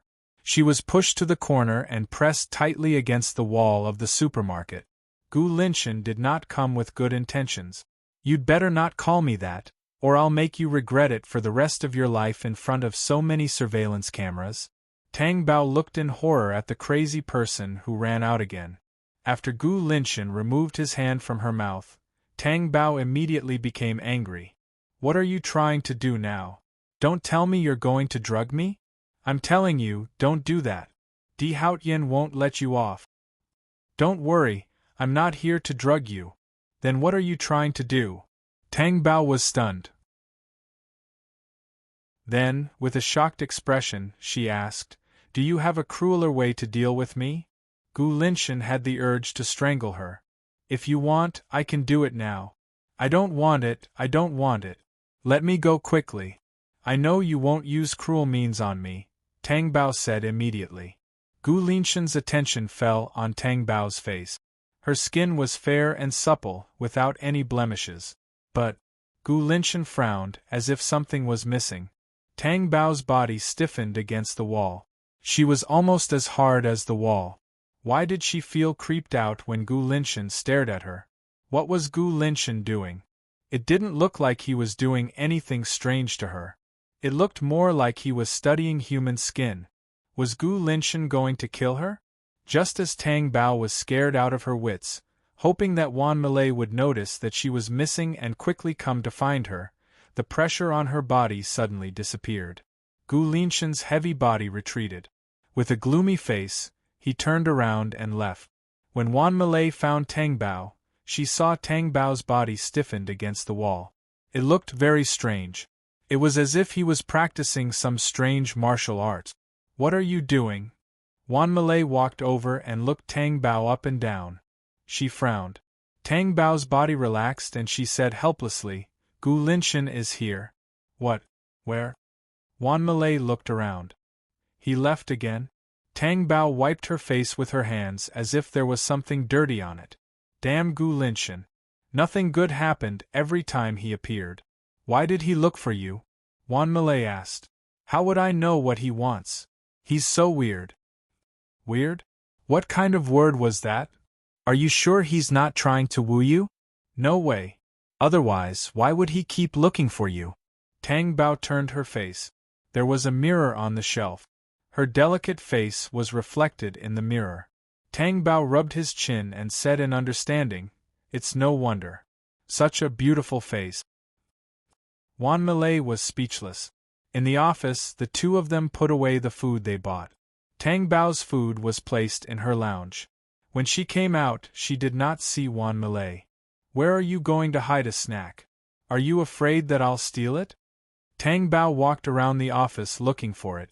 If I find it, I'll steal it. Then she went to Wan Malay's desk and rummaged through her cupboard. When she opened one of the cupboards, she did not see any snack. Instead, there were company documents. There was something else in the gap between the documents. What is it? Tang Bao took it out and looked at it. Her eyes widened. On the box, it said, Early Pregnancy. Wasn't this the one she bought at the pharmacy to test her pregnancy? Wan Malay still kept it? Tang Bao thought that if she had known, she would have tested it when she bought it. Then, she would not have been in pain and uneasiness. Just as Tang Bao was studying the early pregnancy box, she heard someone come in. Tang Bao thought it was Wan Malay.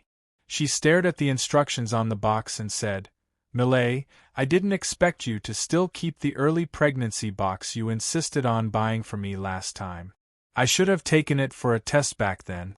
I was so scared that I was uneasy for a few days. I thought I was pregnant with Brother Junbai's child. After Tang Bao finished speaking, she felt that something was wrong in the air. The smile on her face froze.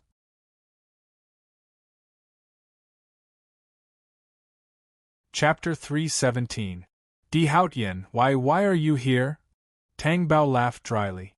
The closer Di Haotian got to him, the taller he seemed, and the more oppressive he felt. Tang Bao took a small step back. At the same time, Di Haotian snatched the pregnancy pill from his hand. Explain what you said just now. Di Haotian's face was as dark as a stormy cloud, as if a storm was about to come. Tang Bao was immediately terrified. He stood there with his head lowered and played with his fingers nervously. It's that time when I woke up in the morning and vomited. For a few days, my stomach felt uncomfortable. I thought that I might have eaten something bad, so I went to the pharmacy with Malay to buy medicine. It was the pharmacist at the pharmacy who said that I might be pregnant and suggested to buy the pregnancy pill. Then I bought it, but I didn't dare to use it. I didn't expect Malay to keep it.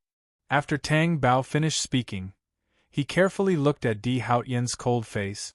In other words, you didn't eat when you were feeling unwell and didn't want to see a doctor because you were afraid that I would find out that you were pregnant? Yes, which pharmacy is it? I'll smash it. Di Haotian suppressed his anger and said fiercely. Tang Bao was shocked and immediately comforted him. You can't blame others. It's because my period hasn't come for 2 months and I felt nauseous. That's why they suspected me. You're still in the mood to care about others? Di Haotian's dark eyes narrowed and became colder. I remember what you called Di Junbai just now. Tang Bao was so scared that every nerve in his body was tense. He was so frightened by Di Haotian's cold aura that he didn't dare to breathe. I was talking about Di Junbai. You call me Di Junbai in front of me, but you call me Brother Junbai behind my back. Are you very close to me? Di Haotian's black eyes carried a frightening danger as he approached Tang Bao. No, Di Haotian, you must calm down. I just said it casually. This is the first time I've called you that after that incident. Really, I just said it without thinking. Please don't take it seriously. Tang Bao stopped retreating. Because the desk behind her was blocking her way, she couldn't retreat. In front of him was the tall Di Haotian. Then should I make your brain remember what should be said and what shouldn't be said? What do you want? This is the office. Tang Bao's heart trembled. Bao, you seem to have forgotten the contract I made? Tang Bao's brain froze. She thought of the contract she wanted Di Haotian to write. Di Haotian, are you serious? Tang Bao asked in disbelief. Of course. I want to refuse. Your refusal is invalid. Tang Bao wanted to cry but had no tears. Go back to your desk. Tang Bao didn't want to think about it. Okay. Di Haotian. Tang Bao was so scared that her hands were in a panic. She was so shocked that she turned pale. Are you kidding me? This is the office. Di Haotian's voice was low and hoarse. Malay will be back soon. Ju will be negligent if anyone comes in. He won't dare. But, are you sure you want to refuse? Then you won't have a day off. Tang Bao's struggling movements froze. Her little face was full of grievance. She pouted and looked at Di Haotian pitifully. Di Haotian looked at her pitiful look. Di Haotian, have mercy on me? I won't dare to do it again. Have you grown a brain? It has grown very well now. Tang Bao held her head with her 2 small hands. The more cute she was, the more Di Haotian wanted to eat her. However, he glanced to the side with his sharp eyes. He picked up the pregnancy test on his desk. Go and get it tested. Tang Bao was a little stunned by the change in topic. Since you bought it, you have to use it. Tang Bao understood what Di Haotian meant. She held the pregnancy test in her hand and asked uncertainly, Do you really want to test it? It's only been more than a month. You're not really pregnant, are you? Can't be so fast. You're pregnant, Di Haotian said with certainty. How do you know? Don't tell me you can see it with your naked eye? Tang Bao was half convinced. Because, in her understanding, to put it nicely, he was omnipotent. To put it bluntly, he was capable of doing anything. Because I'm 100% accurate. Tang Bao was stunned for a moment, and her face turned red. What if you don't have it? If you don't? Before she could finish speaking, Di Haotian's eyes turned cold. Tang Bao immediately stopped talking. If you bargain with me again, do you believe that you won't be able to come to the company in the future? Tang Bao lowered her head and quickly jumped down from the desk and went to the bathroom in the lounge. In the mirror, Tang Bao was even more ashamed. It was really bad. Tang Bao looked at the pregnancy test in her hand and then at her flat belly. Would there be a Xiao Bao in her belly? She didn't feel anything at all. Tang Bao opened the box and sat down on the toilet. The door suddenly opened. Tang Bao looked up in shock and saw Di Haotian. Her face turned red again. What are you doing? Do you know how to use it? Of course I know how to use it. Get out quickly. Do you still want me to test it? Tang Bao was anxious to chase him away. Di Haotian glanced at her suspiciously. However, he still closed the door and waited in the lounge. Tang Bao sat there and read the instructions on the box. Pee against it? How do I do it? Tang Bao looked left and right. She stood up again and wanted to find a more convenient position.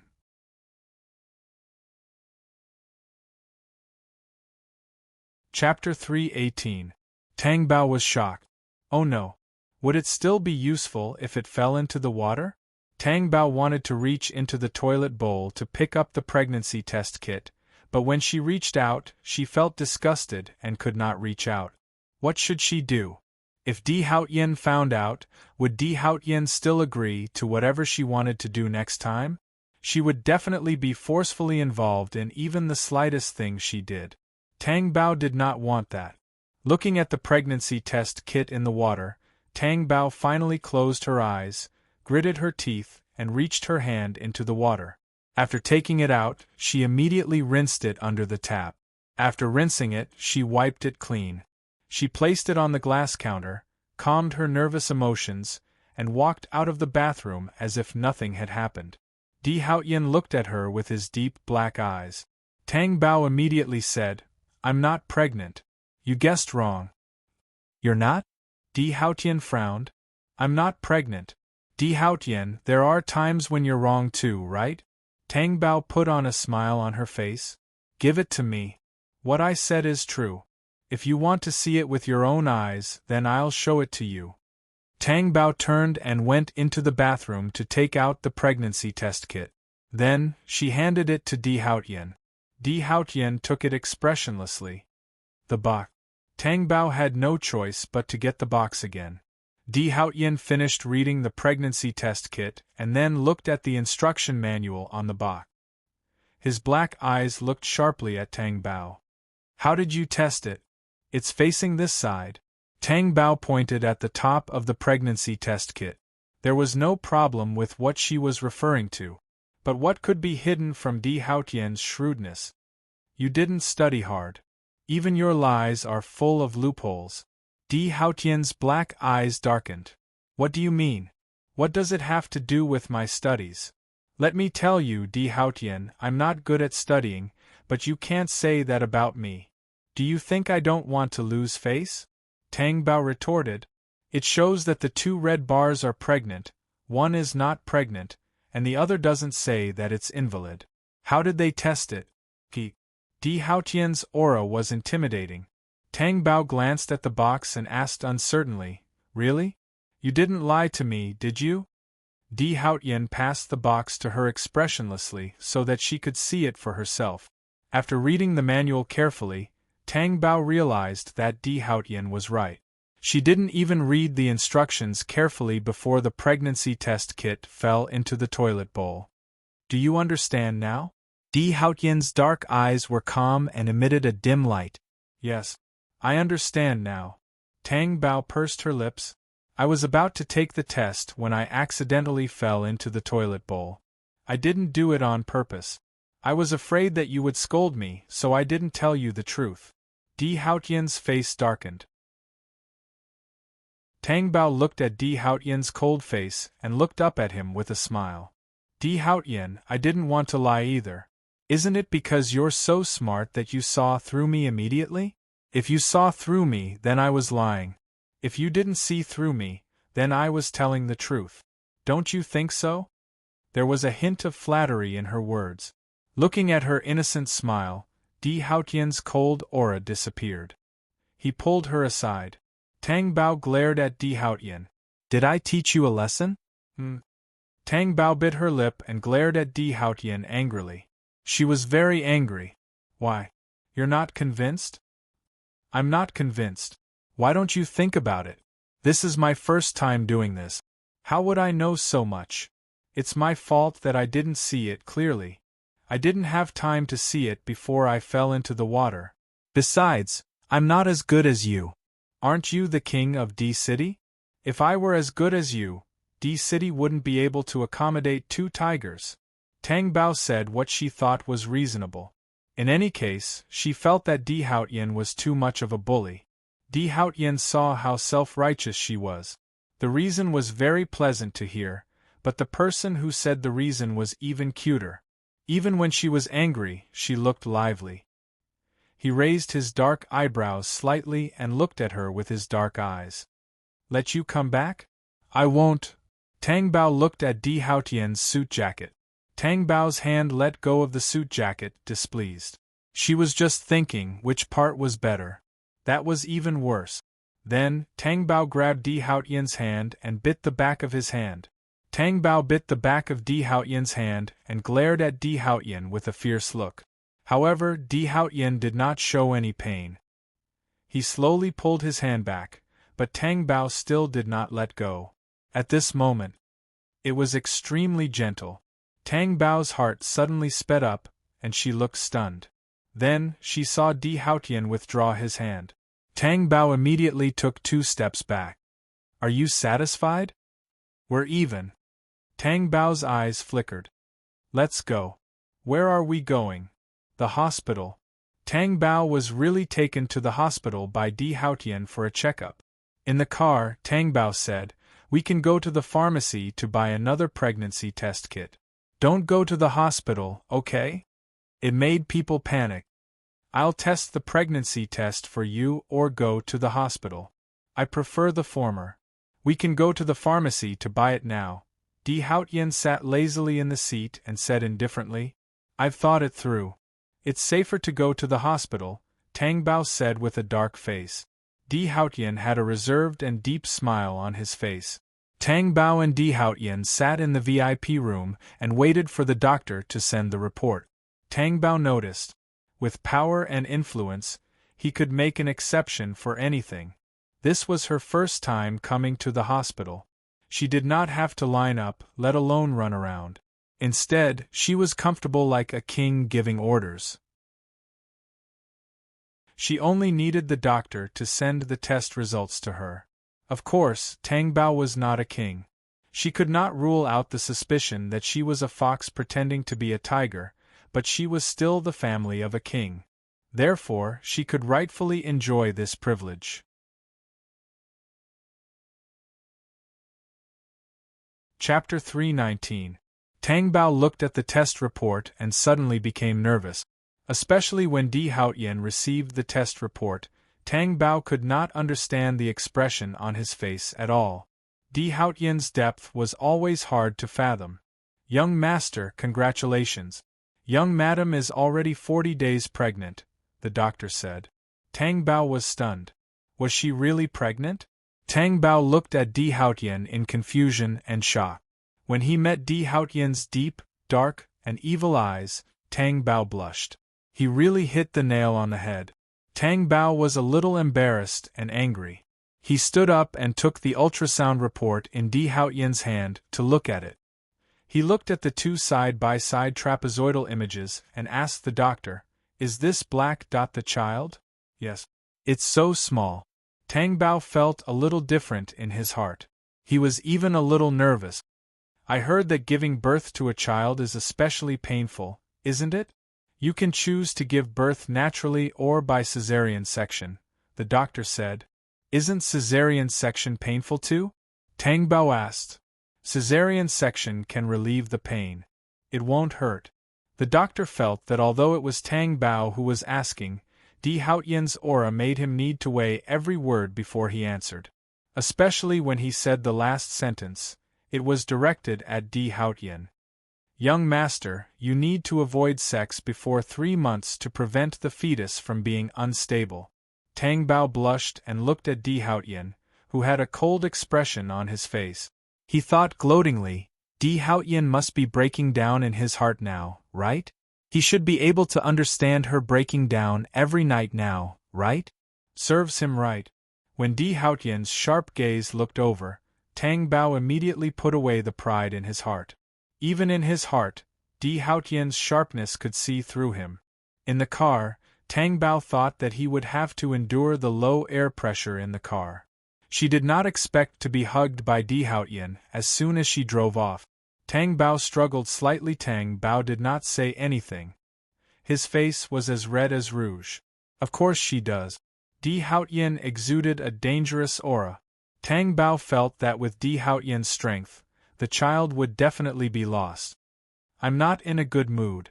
What's the difference? Tell me about it. Di Haotian was all ears. Maybe I'm used to it. It's like I'll lose something if I don't have it now. For example, you give me bird's nest soup every day. If you don't give it to me one day, I will definitely miss it. Tang Bao racked his brains to find an excuse for himself. There was a smirk on his face. Milk or bird's nest soup, which one makes you feel better? Di Haotian asked with his dark eyes. Tang Bao was stunned. Tang Bao came to a realization, and his entire face instantly turned red. He flew into a rage out of humiliation. How can we compare? Why not? Tell me now. Di Haotian, you're bullying me. Tang Bao pouted. Are you going to tell me or not? Tang Bao was angry, but then he thought of something, and his watery eyes flashed with slyness. So what if I don't tell you? Anyway, you can't touch me now, and you can't use violence, because I have your child in my stomach. His words were very smug. Not only was Di Haotian not threatened, but the corners of his lips curled up slightly, and he smiled creepily. Tang Bao couldn't hold back the smugness in his heart. He felt that it would be better if Di Haotian didn't smile. It was too scary. He always felt that something dangerous was going to happen. Bao, do you still remember what we did before the 3-month deadline? Tang Bao suddenly thought of everything she had suffered during that time. It was simply unbearable to think about. I can. Di Haotian was domineering. Then if I answer your question just now, will you not treat me like that? Tang Bao asked as he tugged at his cufflinks with his small hands. That depends on whether your answer can satisfy me. Di Haotian's lazy and sharp eyes locked onto her, leaving her with no way out. Tang Bao braced herself and looked away. I don't know. It's not like you don't know. Can't you just know it in your heart? Tang Bao's face was red with anger. It's different. How is it different? Your answer will satisfy me, and then I'll be happy. Tang Bao gritted his teeth tightly. Di Haotian was a big pervert. What was there to be excited about? She knew very well what Di Haotian wanted to start. That was really a good way. Because it couldn't hurt the fetus. Is it so good that you're very happy? Tang Bao really wanted to smack Di Haotian out of the car with a brick. But after thinking about it, she decided to forget it. This was Di Haotian's car. She couldn't drive it alone. Why aren't you talking again? Yes, I'm very happy. I'm very happy, Tang Bao replied angrily. Tang Bao had never seen a man who was so insatiable. Could there be a limit? And Di Haotian had no limit. Tang Bao gritted his teeth.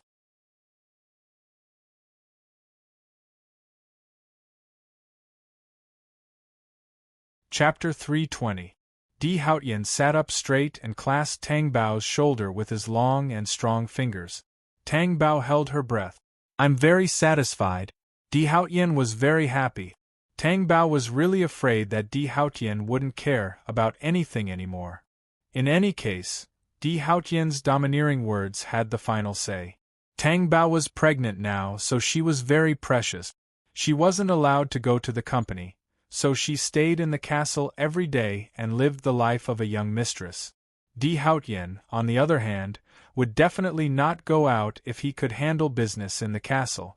Tang Bao didn't feel bored either. Perhaps it was because the castle was big and had a lot of space, so she didn't feel anything. Moreover, she was pregnant, so there was nothing she could do about it. So she could only obediently stay in the castle and not go anywhere. In the bungalow. What did you say? Tang Bao is pregnant? Yu Songhuan was originally sitting on the sofa, but when he heard Aunt Wang's words, he stood up in shock. Are you sure? Yes. Young mistress is now in the castle every day. It can't be wrong. Old mistress, what should we do now? That medicine? Aunt Wang asked worriedly. How old is the fetus? Yu Songhuan asked. It's been a month. Yu Songhuan couldn't stand and staggered. Old mistress, take care of yourself. Aunt Wang immediately supported her. She let Yu Song-hwan slowly sit down on the sofa. How did she get pregnant so quickly? It's only been a month since Di Haotian said that he was going to make Tang Bao pregnant? Yu Song-hwan asked in disbelief. This was no longer about Tang Bao's pregnancy. It was about the medicine she gave Tang Bao. If it was taken after pregnancy, the child would be deformed. It had only been a week since she ordered the medicine. Yes, old mistress, young mistress is indeed pregnant very quickly. After all, she's young. It's normal for her to be pregnant. How many times did you give her the medicine? Yu Song-hwan asked. I eat it every day. Auntie Wang could not bring herself to say it. For a week? Yes. Yu Song-hwan felt a headache coming on. Old madam, the child cannot be kept, Wang Sa said. Do I need you to tell me that? Even if the child grows in the womb, it's not healthy. Yu Song-hwan was distraught and frightened. Or ask young Master Di to abort the child. How could Haotian be willing? That's his first child, my first grandson. She usually dotes on Tang Bao like a treasure. Now that she's pregnant, isn't she the apple of her eye? Yes, I heard that after young madam got pregnant, the young master cherished her very much. He didn't even let young madam go out. It was said that when young madam went downstairs, the young master would carry her down. It can be seen how much he cares about the unborn child. Auntie Wang was also afraid now, because she was a participant. Do you think it's possible that the child will be fine? Yu Song-hwan asked Wang Sa hopefully. However, Wang Sa was in a difficult position. It's been a week. Yu Song-hwan closed her eyes in pain. Tell Di Haotian the truth? She found it difficult to face it and even panicked a little. Would Di Haotian hate her? Old madam, why don't we tell young madam everything and ask her to abort the child? In that case, the young Master Di won't blame you. Besides, this matter isn't your fault. Who asked young madam to be indecent? Otherwise, you wouldn't have come up with such a plan to drug her. Is it possible? Yu Song-hwan asked with hope in her heart. It has to be possible even if it's not possible. Otherwise, when the fetus grows up and is found to be deformed, the consequences will be even more serious. Especially with the young Master Di's shrewdness, he will definitely find out. Then, old madam, Moreover, the fetus is only a month old now. Even if it's a miscarriage, it will be less harmful to young madam. This is the only way to make up for it. Yu Song-hwan indeed didn't like Tang Bao. He felt that she had no merit. However, she still hesitated to make such a decision. She said, take the pill and ask the doctor. If the doctor says that there's a 1% chance, then the child will depend on his luck. I think that the Di family's child is strong. Although Aunt Wang felt that there wasn't even a 1% chance, she still agreed. Okay, I'll go now. Di Haotian was handling business in the study, while Tang Bao sat on the sofa and watched TV. After watching for a while, she called Wan Malay. What are you busy with? What do you think I'm busy with? I'm working. Unlike you, who has the life of a young madam. Wan Malay's unhappy tone came through. Ha! Tang Bao laughed dryly. She hadn't told Wan Malay that she was pregnant yet. She was a little embarrassed. Why are you laughing like an idiot? Forget it, hurry up and come to the company. Otherwise, you'll be even more stupid if you stay at home for too long, Wan Malay said worriedly. Do you know that you're talking about yourself when you say that I'm stupid? Birds of a feather flock together. Birds of a feather flock together. Fools attract each other. Wait a minute, is fools attract an idiom? Why haven't I heard of it before? Wan Malay recalled the idioms in her head. Who told you that it's an idiom? If it's not an idiom, why did you say it together? Wan Malay wanted to hang up. Can't we say it together if it's not an idiom? Tang Bao thought to herself. What kind of logic was this? Wan Malay didn't want to argue with her. She felt that she would die young from anger. I want to tell you something. Tang Bao made circles on the sofa with her other hand while talking on the phone. She looked embarrassed. What's the matter? Is there something beside you that you can lean on? What do you mean? I'm afraid that you'll faint from surprise. Juan Millet leaned against the desk helplessly. I'm leaning against the desk. Go ahead. I'm pregnant, Tang Bao said shyly. Pregnant? Juan Millet was stunned. Yes. Juan Millet stood up straight and said, First of all, I congratulate you on being promoted to a mother. Secondly, I'll be surprised, but why should I faint from surprise? I made you pregnant? The child is mine? Is this why you stay at home and don't come to the company? Yes, I can't leave the castle yet, so I have to wait until the child is stable before I can go out. How long will it take? 2 more months. With your personality, can you stand staying in the castle every day? If you can't stand it, then find time to come and see me, Tang Bao said. Chapter 321. That's more like it, Tang Bao smiled. When he saw Zhang Li coming over with the bird's nest soup, he said, I'm not going to talk to you anymore. I'm going to drink the bird's nest soup. Juan Millet, who hung up the phone, rolled his eyes. Bird's nest soup. Bird's nest soup. May you gain 20 pounds after giving birth. Tang Bao drank the bird's nest soup happily and asked Zhang Li, You said before that there would be no wrinkles on my stomach after drinking bird's nest soup? You're not lying to me, are you? No, you have to drink it every day, Zhang Li said. Tang Bao finished a bowl and handed the bowl to Zhang Li, another bowl. Zhang Li was a little worried. Do you want to eat it later? Aren't you afraid of being full? It's okay. I'm not full now. Zhang Li thought, Are you going to wait until you're full? Would it be too late then? But then he thought about how the young madam was pregnant now. It was normal for her to eat more than usual. So he scooped another bowl of bird's nest soup for Tang Bao. Tang Bao took it and drank it. After drinking it, her beautiful brows couldn't help but frown. She touched her stomach with her small hand. What's wrong? What's wrong? Zhang Li was shocked. I'm too full. I'm going out for a walk to digest. Tang Bao stood up. Zhang Li immediately handed the bowl in his hand to the maid next to him and said, Young madam, I'll accompany you. I don't need you to accompany me. That won't do. You're pregnant now. You have to be careful with every step you take. Tang Bao was speechless. Let her be. Anyway, she was carried downstairs by Di Haotian. She had already given up resisting. It was cold now. The air outside was chilly, but even outside the castle, there was always an illusion that it was warmer than anywhere else. So it wasn't cold. Tang Bao walked for a while and saw flowers blooming in the flower bed.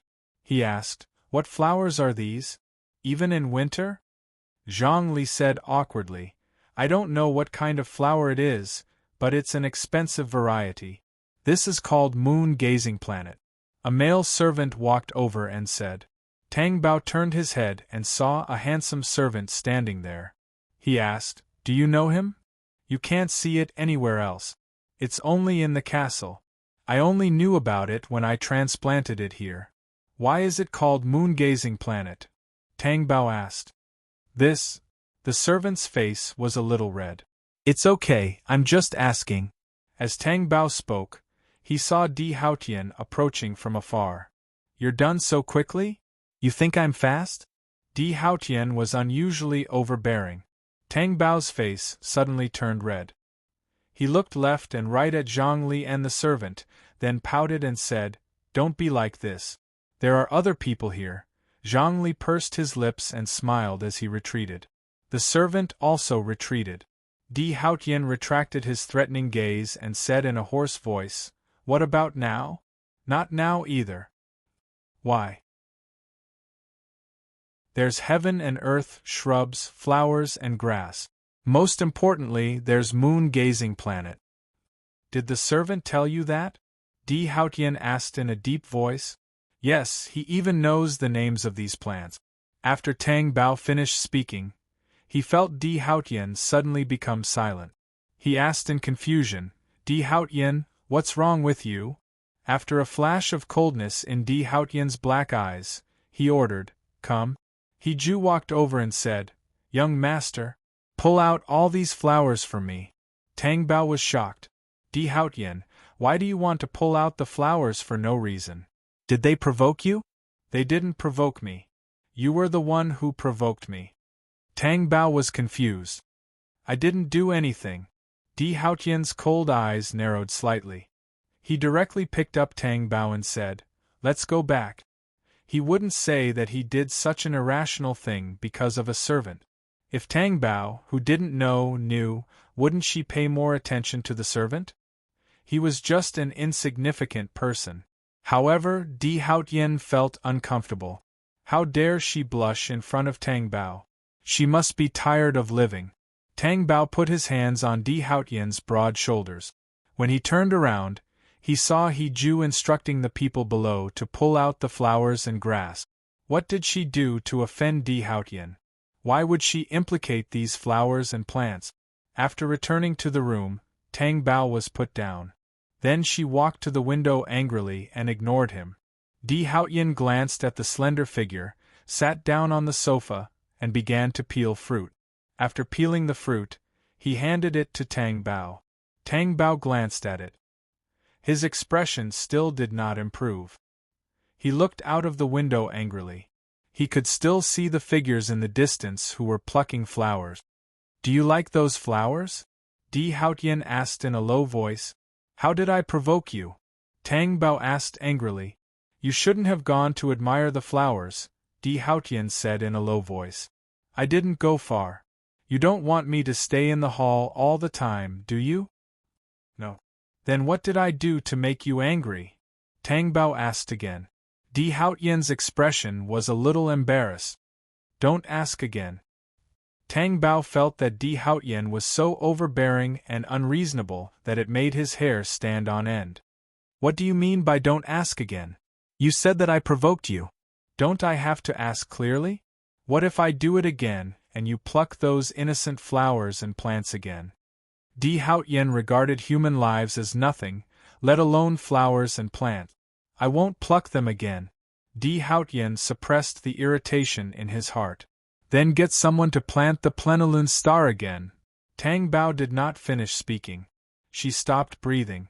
She was a little confused. At this moment, there were no flowers and plants in her mind.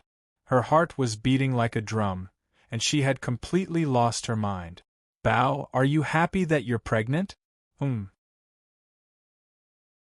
Di Haotian's hoarse and deep voice reverberated in the room, and then hit her eardrums forcefully.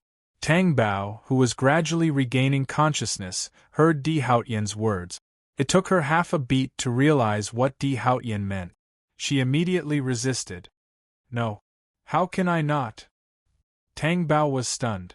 While she was still in shock, Di Haotian picked up Tang Bao and said in an inviolable manner, "It's time to take a nap."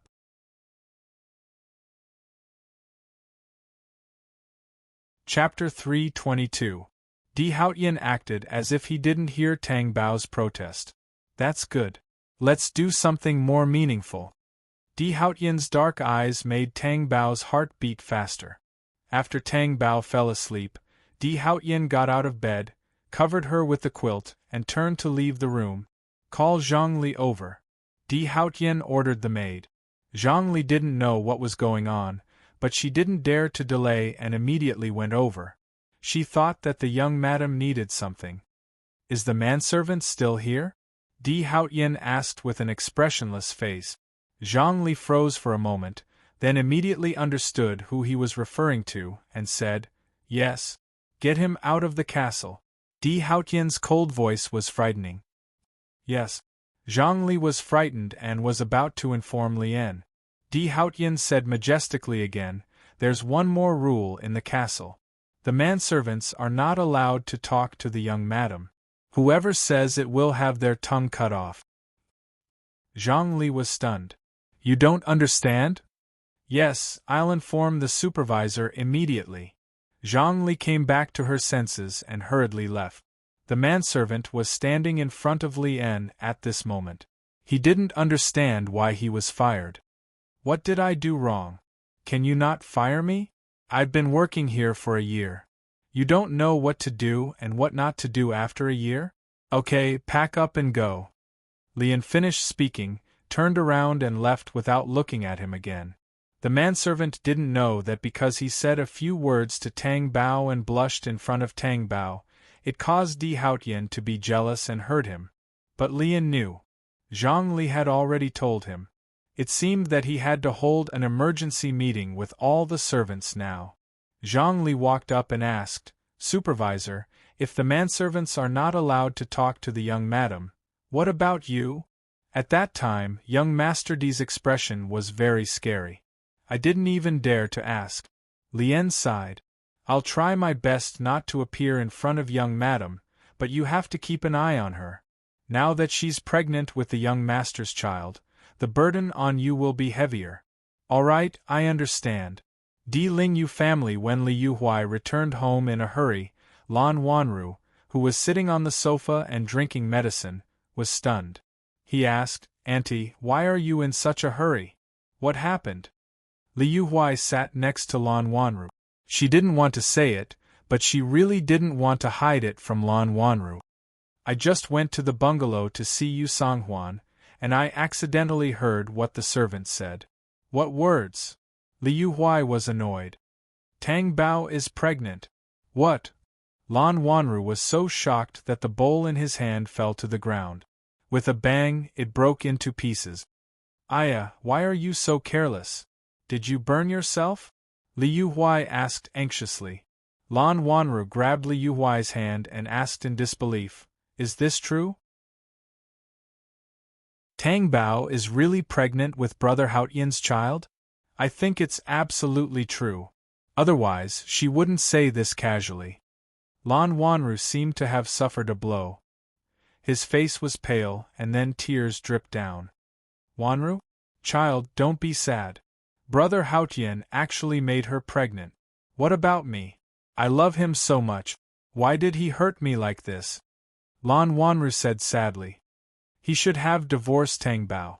Tang Bao is not worthy of Brother Haotian at all. No, I have to find Brother Haotian and ask him why Tang Bao did something wrong to him. Why did he tolerate it so much?" Lan Wanru pushed Li Yuhuai away and was about to walk out. He happened to see Di Lingwei and Di Junbai walking in. Their expressions were not good. Clearly, they had heard everything that had been said earlier. Di Junbai was shocked and did not have any reaction. Di Lingwei asked Li Yuhuai, "You heard it with your own ears?" "Yes." "Those servants wouldn't talk nonsense, right? There's nothing strange about that. They are husband and wife after all. They will have a child sooner or later," Di Junbai said and went back to his room alone. His abnormal mood made the others look at him, but Di Junbai could not care less. But to Di Lingwei, the anger in his heart was even worse. It was already so difficult to get rid of Di Haotian, and now there was a child? Di Lingwei looked at Lan Wanru and said, "Tang Bao is pregnant.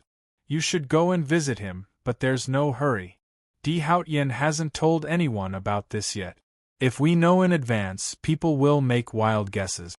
Lan Wanru knew that he had been too impulsive just now.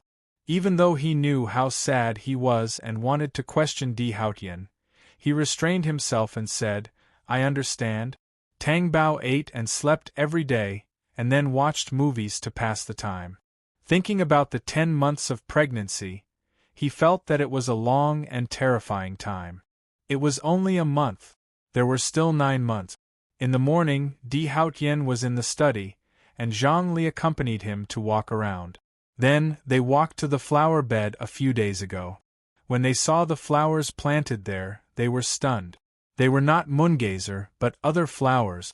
Patches and patches of roses. Red, blue, pink, purple. Tang Bao was stunned. Roses were planted in this season?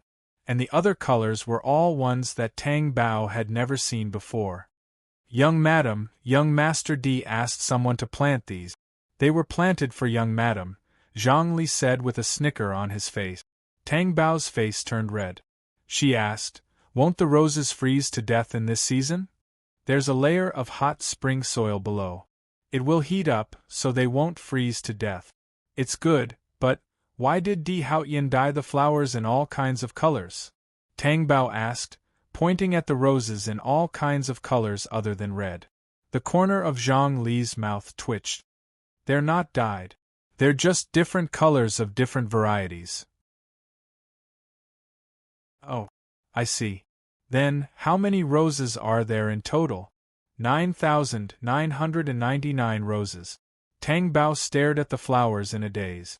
She had never seen such a large number of roses before, and no boy had ever given her roses. She felt a burst of joy in her heart. Her heart was beating like a drum.